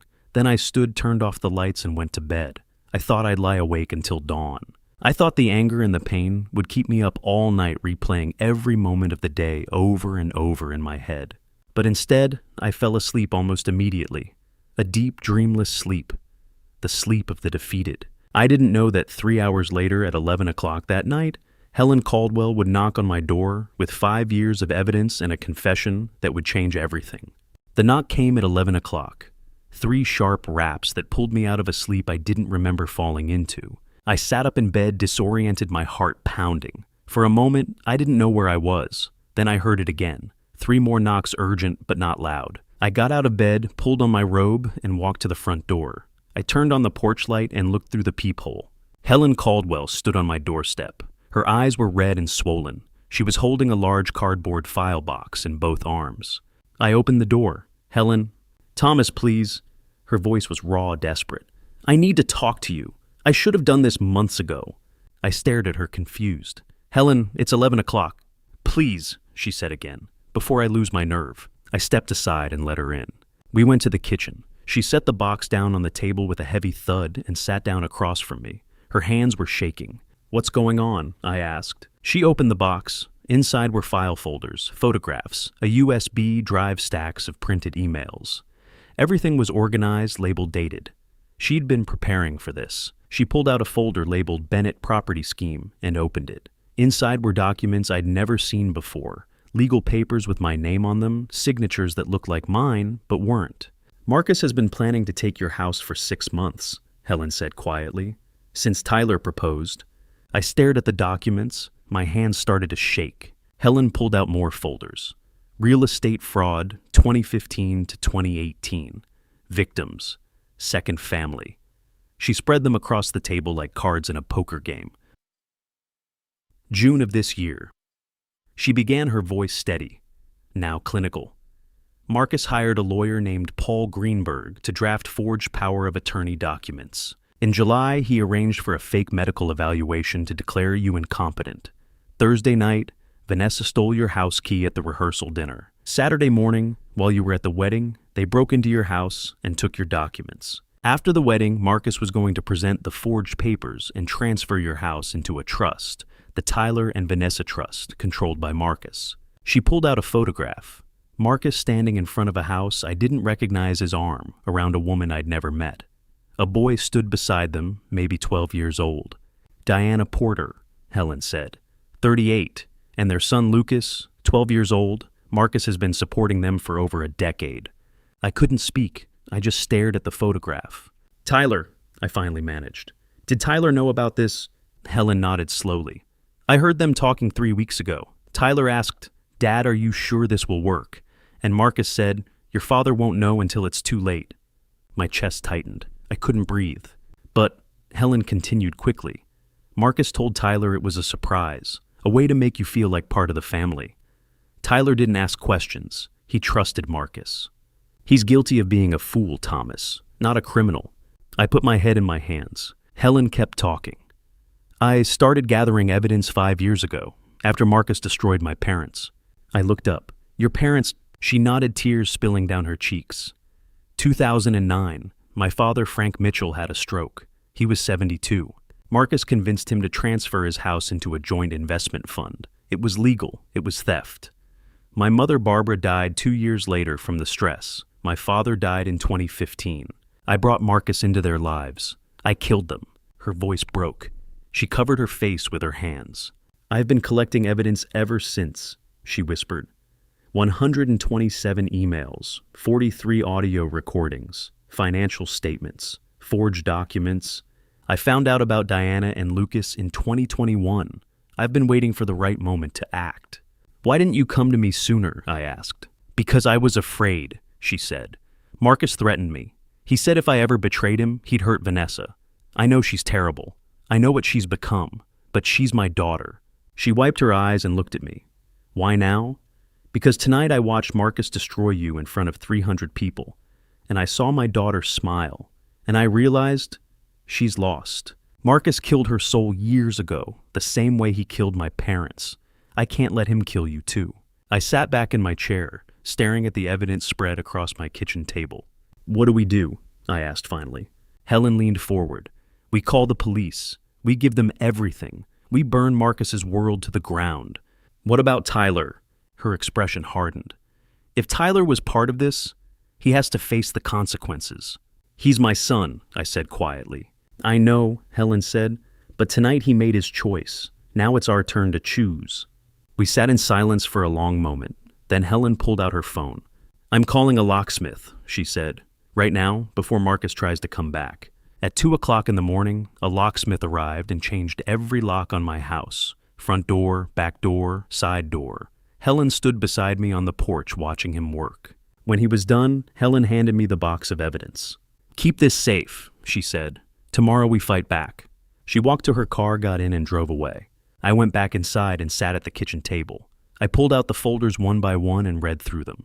Emails between Marcus and Paul Greenberg discussing forged signatures. Audio recordings of Marcus laughing about the old man and easy money. Financial statements showing Marcus's debts, $2.5 million. Photographs of Diana and Lucas. Documents with my forged signature. And I thought about Tyler. Tyler wasn't a mastermind. He was a fool. A coward who had chosen comfort over truth. He'd heard Marcus talk about a plan, and he'd chosen not to ask questions. He'd chosen to trust his wife's father instead of protecting his own.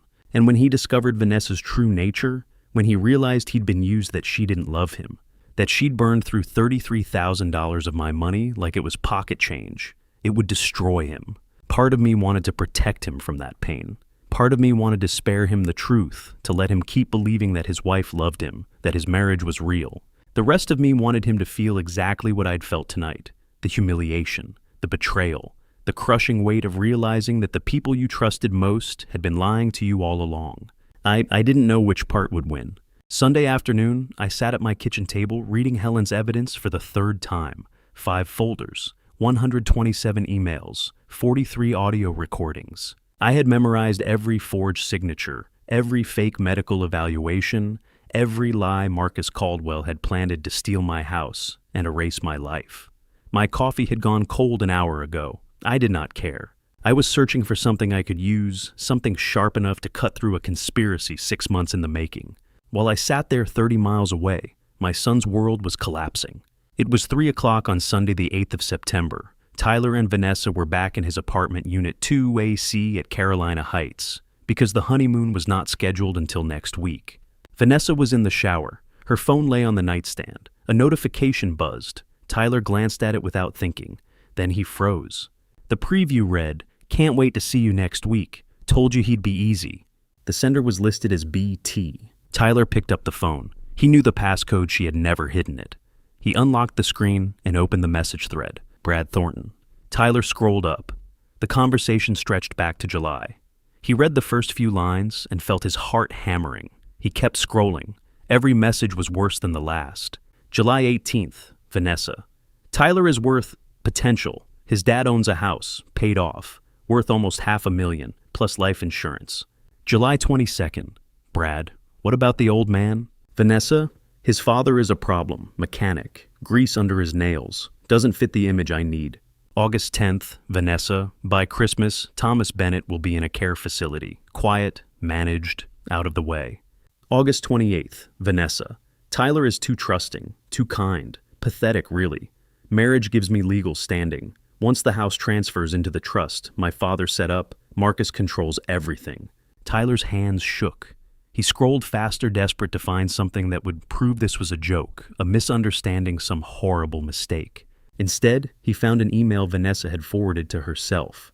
The subject line read, "Bennett property transfer, final draft." Inside were forged documents, power of attorney papers, with a signature that looked like mine, but was not a fake medical evaluation, declaring me mentally incompetent, and a property deed that transferred my house into something called the Tyler and Vanessa Family Trust, with Marcus Caldwell listed as trustee and sole decision-maker. The shower stopped.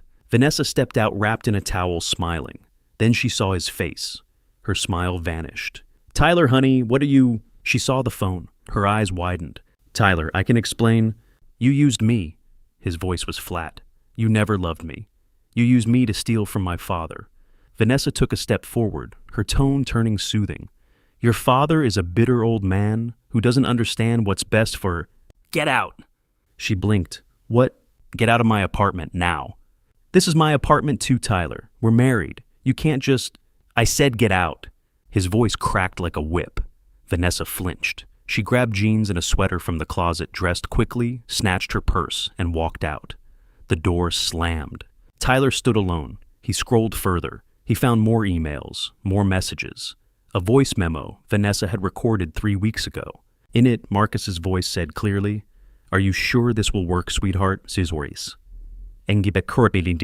Vanessa had laughed. "Tyler's too good. He won't suspect a thing, and if his father tries to fight, we'll bury him in paperwork until he gives up. Tyler remembered that dinner. He had asked Marcus afterward, "What were you and Vanessa talking about?" Marcus had smiled and said, "Just a surprise for your dad, something to make him feel appreciated." Tyler had thought they meant a speech at the reception, a toast. Now he understood. They had meant the break-in, the theft, the plan to lock me away and seize everything I owned. Tyler sank onto the bed and buried his face in his hands. Thursday night at the rehearsal dinner, Vanessa had whispered, "Just go along with it. It's better if your father learns his place." Tyler had thought she meant social standing. Now he realized she had meant control, silence, erasure. Saturday at the wedding, when Marcus had humiliated me in front of 300 guests and Tyler had said, "Dad, you're embarrassing me."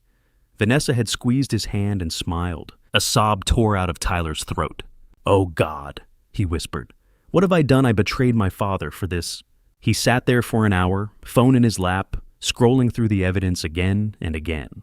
Then he stood, grabbed his keys, and drove to my house. It was 5 o'clock when Tyler knocked on the door at 428 Marlowe Street. I opened it slowly. I did not smile. I did not speak. I simply stepped aside and let him in. We sat at the kitchen table. Tyler placed Vanessa's phone on the scratched wood surface between us.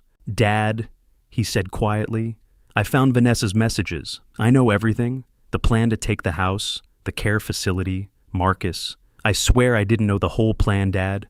I picked up the phone and read in silence. My face remained cold. Tyler waited, heart pounding. Finally, I set the phone down. "Yesterday," I said, voice low, "you stood there and smiled while he humiliated me. I know. You told me I was embarrassing you. I know, Dad, in front of 300 people, you chose them over me." Tyler's eyes filled with tears. "I was wrong. I was so wrong.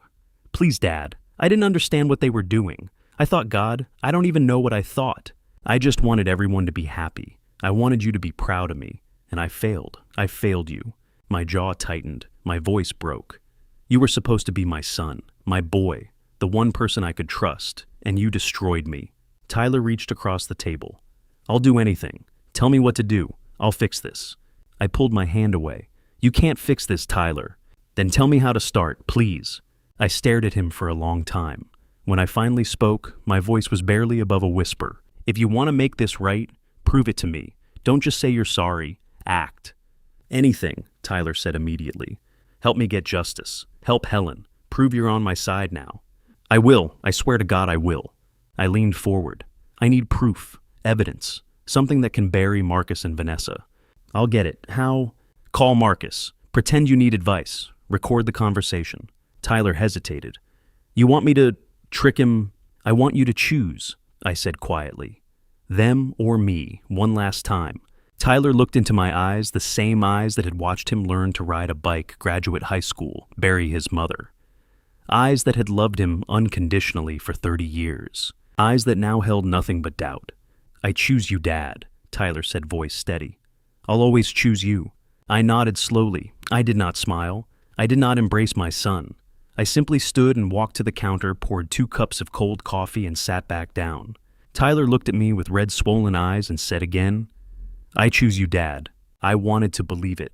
God, I wanted to believe it. But trust once broken is not repaired with words. It is repaired with action. And in the next 2 hours, Tyler would prove whether his apology was real or just another lie.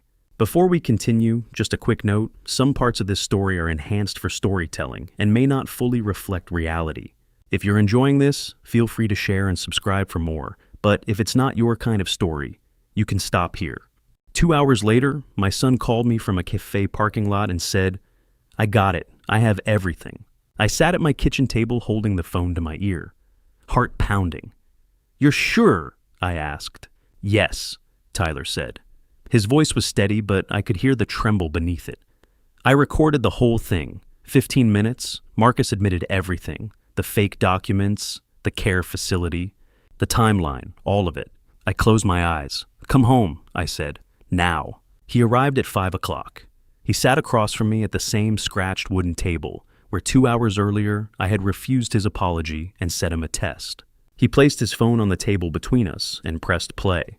The recording opened with the ambient noise of a cafe, dishes clattering, low conversation, the hiss of an espresso machine, Then Tyler's voice shaky and panicked. Marcus, I need advice. Dad's talking about hiring a lawyer, saying the wedding was a trap. What do I do? Marcus's voice came through clear and confident. Meet me at Riverside Cafe in 20 minutes. We'll handle this. The next section was recorded at 4 o'clock that afternoon. Tyler had driven to the cafe with his phone's recording app running in his jacket pocket. Marcus had arrived with Vanessa. Tyler had played his part perfectly. Dad's talking about fraud, Tyler had said, voice rising. About the house. He's losing it. Marcus had laughed. Don't worry, son. Your father won't be able to do anything. He's too weak. We already have the paperwork ready. When we file it, the house is ours. If he resists, we use Plan B, the care facility. I've already arranged a doctor. Vanessa's voice light and mocking. Tyler, your father is pathetic. Always has been. Marcus again. Your father's a mechanic. He doesn't understand legal documents. By the time he figures it out, it'll be too late. Tyler still playing along. But what if he's already suspicious? Marcus casual. Then we accelerate the timeline. I'll file the papers tomorrow. A pause. Then Marcus's voice softened almost fatherly. Besides, Tyler's on our side. Right, son? A rustling sound, Marcus patting Tyler's shoulder. Tyler's forced reply. Yeah, of course. The recording continued for another 10 minutes. Marcus detailed the forged power of attorney, the fake competency evaluation, the trust fund designed to transfer my house into his control. Vanessa interjected twice, both times, to mock me. Tyler asked careful questions, drawing out more admissions. By the end, Marcus had incriminated himself so thoroughly that even a first-year law student could have convicted him. I listened in silence. When the recording ended, I looked up at my son. His eyes were red, his hands were shaking. You did good, I said quietly. At 6:30, Helen arrived. She let herself in through the back door, carrying the same cardboard box of evidence she had brought 2 nights ago. She listened to Tyler's recording, without speaking. When it ended, she nodded once. This is it, she said. This is what we need. We spent the next hour planning. Tyler would call Marcus and Vanessa, pretend he needed help handling me, and lure them to my house at 7:30. Helen had already contacted the police. 2 officers were waiting 3 blocks away for her signal. At 7:25, Marcus's black sedan pulled into my driveway. He climbed out, Vanessa beside him. They walked to my front door and knocked. I opened it. Tyler stood behind me in the hallway. Helen stood in the living room, arms crossed. Marcus saw her and stopped. What the hell are you doing here? Helen met his gaze without flinching. I'm not hiding anymore, Marcus. Marcus stepped inside. Vanessa followed her eyes, darting between Tyler and me. Tyler, honey, she said carefully. What's going on? Tyler's jaw tightened. Don't call me that. I know about Brad. I know about your plan. He pulled out his phone and pressed play. The cafe recording filled the room. Marcus's voice casual and cruel, admitting to fraud, conspiracy, and elder abuse. Vanessa's laughter. Tyler's careful questions. Silence fell when the recording ended. Marcus stared at Tyler, face white. Vanessa took a step back toward the door. Tyler spoke, voice shaking. I recorded this 4 hours ago. You didn't know, just like you didn't know Helen's been recording you for 5 years. Helen stepped forward and set the cardboard box on the coffee table. She opened it and pulled out folder after folder. Real estate fraud, 2015 through 2018. Forged signatures, a second family, Diana Porter, and your son, Lucas. $2.5 million in debt. 5 years of evidence, Marcus. 127 emails. 43 recordings. All of it admissible in court. Marcus's face twisted. He lunged toward Tyler. I stepped between them. Marcus shoved me hard. I stumbled back. Tyler caught me, then pushed Marcus away with both hands. Don't you touch my father, Tyler shouted. Marcus staggered, caught himself against the wall. He pointed a shaking finger at Tyler. You little... No, Tyler said, voice steady now. You're done talking. He turned to me. His eyes were wet. Dad, I know I don't deserve your forgiveness. I stood there yesterday and smiled. I watched you walk away and didn't stop you. I chose them over you. I'll regret that for the rest of my life. But now I choose you. I choose us. Helen pulled another folder from the box. This is the deed to my parents' house. The one Marcus stole in 2009. The one that killed my mother and broke my father's heart. She looked at Marcus. You took everything from me. Now I'm taking it back. Tyler looked at Marcus and Vanessa. You called me a fool. Well, this fool just buried you. At 9 o'clock, the front door opened and 2 police officers walked in. Helen handed over the box. Tyler handed over his phone. I gave them the threatening note from Saturday's break-in. One officer asked to search Marcus's car. Marcus refused. The officer explained probable cause and walked outside. 5 minutes later, he returned carrying my red file folder and Marie's silver pocket watch. He handed them to me. I held the watch in my palm and read the inscription engraved on the back. To Thomas, 20 years of love. Marie, 2011. Marcus and Vanessa were arrested at 9:45. Marcus shouted threats as the officers let him out. Vanessa cried and claimed she was a victim. Neither officer responded. The door closed. The house fell silent. By 3 a.m, Marcus Caldwell faced 7 felony charges. Vanessa faced 4. Paul Greenberg's law license was suspended. And I sat in my kitchen with my son, neither of us speaking, both of us knowing we had crossed a line we could never walk back from. Tyler had chosen me, but choosing and being worthy of forgiveness are 2 different things, and I still did not know whether I could give him what he wanted.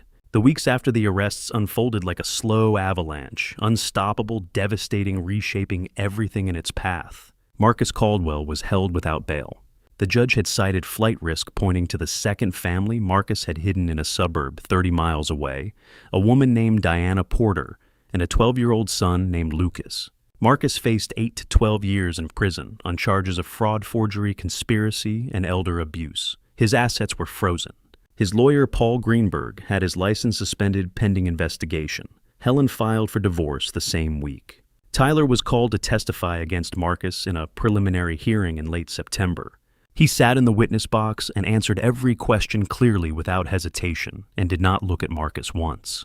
Vanessa was placed under house arrest with an ankle monitor. She faced 3 to 6 years. Tyler filed for divorce in early October. The papers were served to her apartment by a courier who knocked twice and left the envelope on the doorstep. Helen Caldwell filed for divorce from Marcus on September 15th.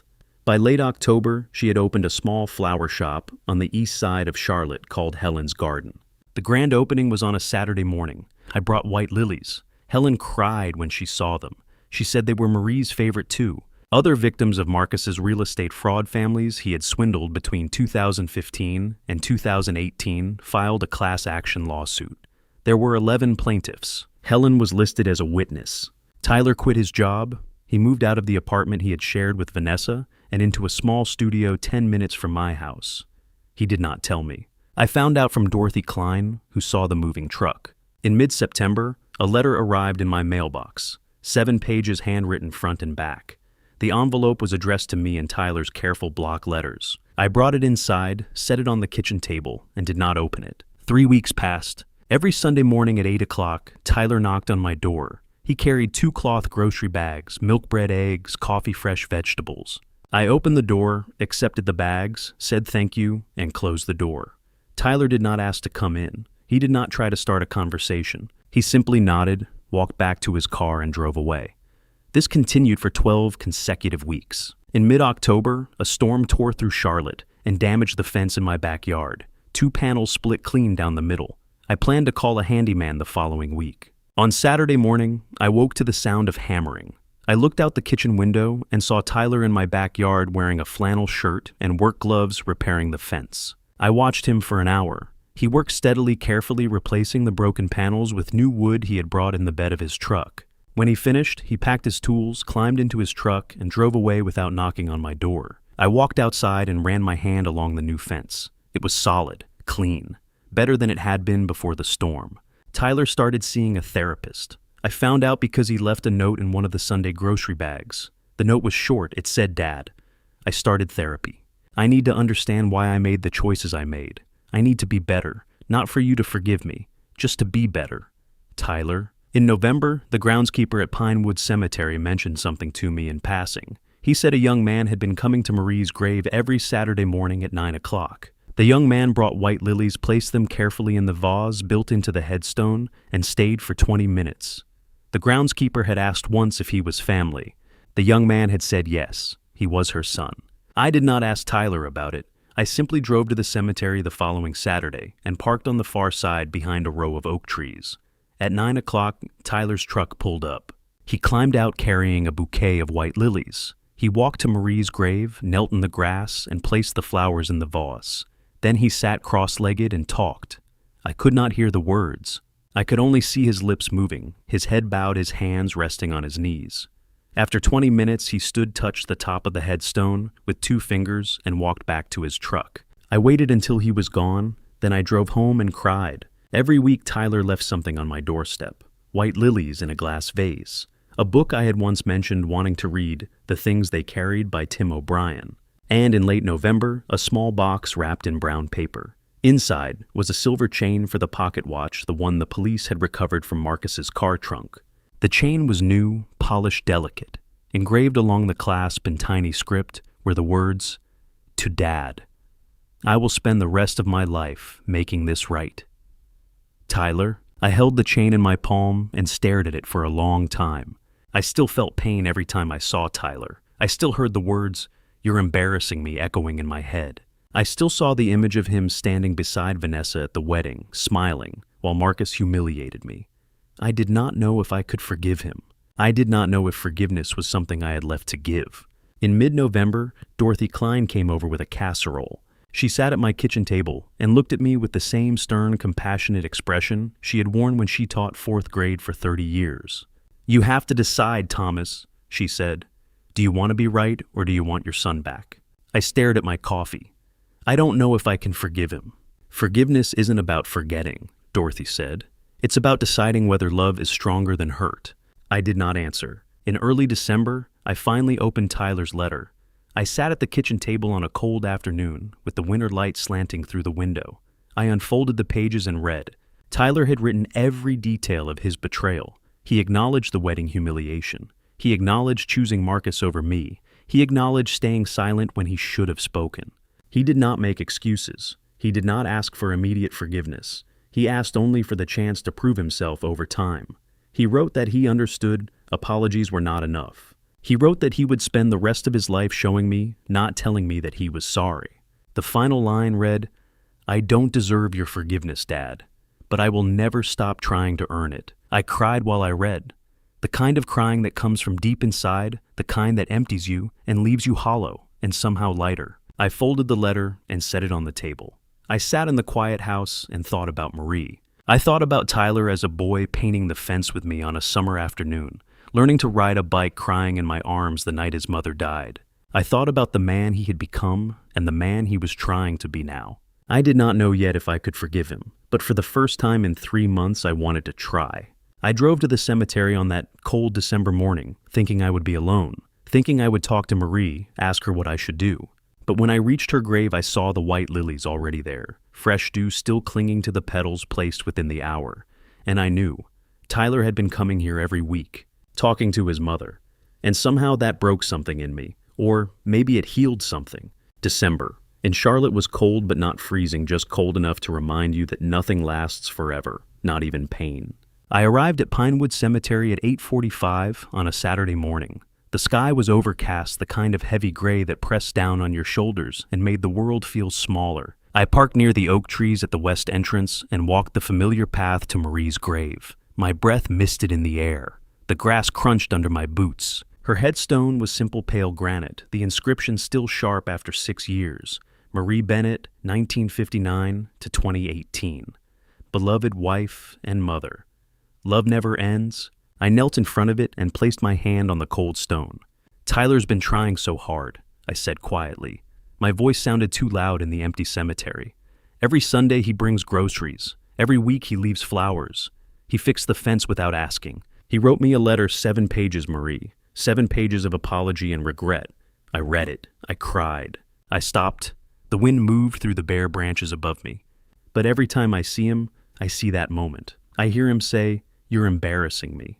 I see him standing there at the wedding, choosing them over me. And I don't know if I can let it go. I close my eyes. I want to forgive him. God, I want to. But I'm scared. Scared he'll hurt me again. Scared I'm a fool for even considering it." The cemetery was silent except for the wind. I sat back on my heels and stared at the inscription.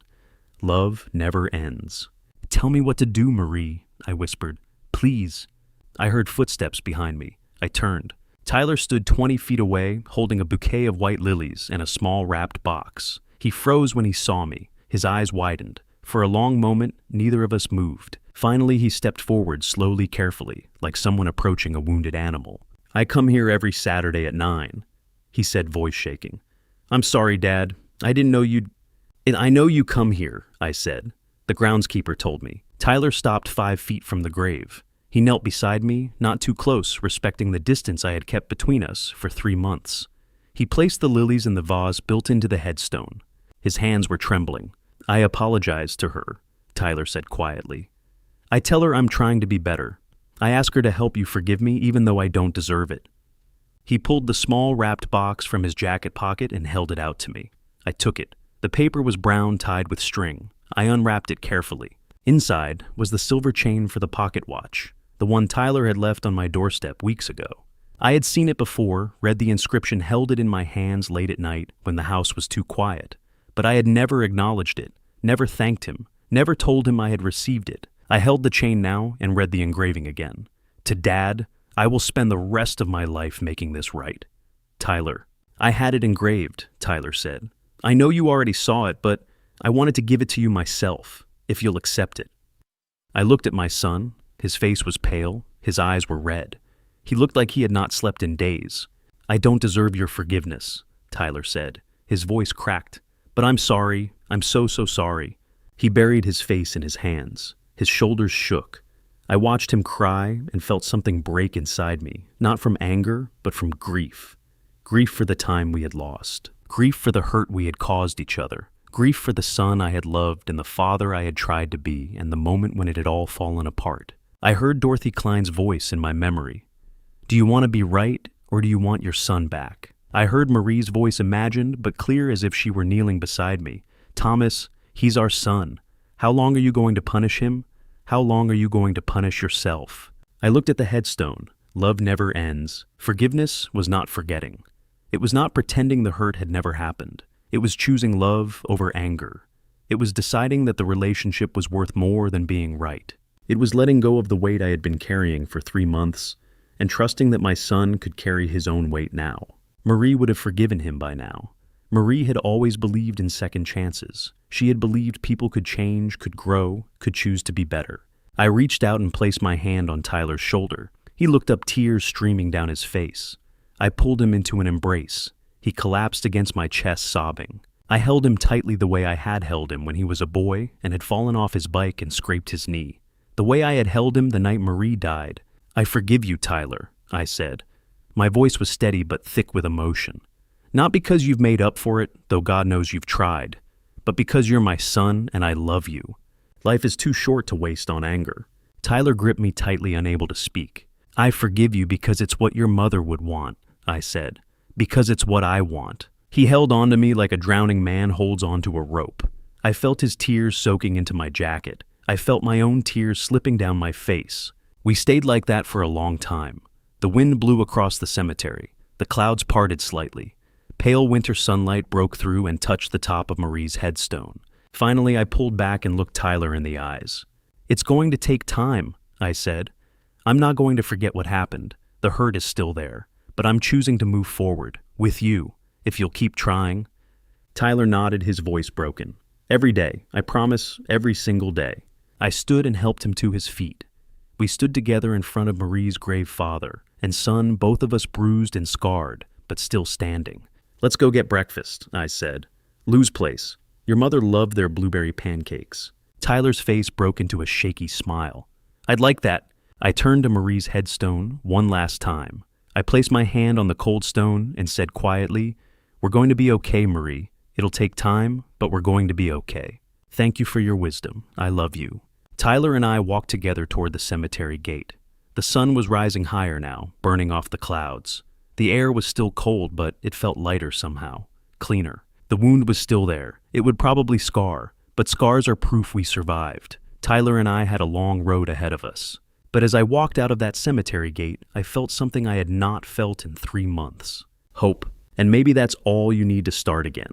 Looking back on this family story, I see a man who almost lost everything, not to thieves, but to silence. I stayed quiet when I should have spoken. I trusted when I should have questioned. I let family betrayal fester in the dark because I was afraid of conflict, afraid of losing my son's love. Don't be like me. Don't wait until your world collapses to find your voice. The hardest lesson I learned is this: family betrayal cuts deepest, because it comes from those we trust most. Marcus and Vanessa exploited that trust, weaponized Tyler's kindness, and nearly destroyed us both. But family betrayal is not the end of the family story. It's a test of whether love can survive the truth, whether forgiveness can coexist with accountability.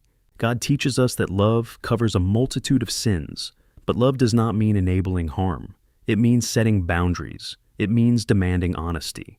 It means choosing reconciliation over revenge, but never confusing forgiveness with forgetfulness. Tyler and I are rebuilding, slowly, carefully. The scars remain, but scars prove we survived. If you're facing your own family story of betrayal, today know this: you are not alone. Speak up, gather evidence, protect yourself, but also leave the door open for redemption if it's earned, not just promised. Thank you for walking this journey with me to the very end. I'd love to hear your perspective. Drop a comment and tell me, what would you have done if you were in Thomas's shoes, torn between your child and the truth?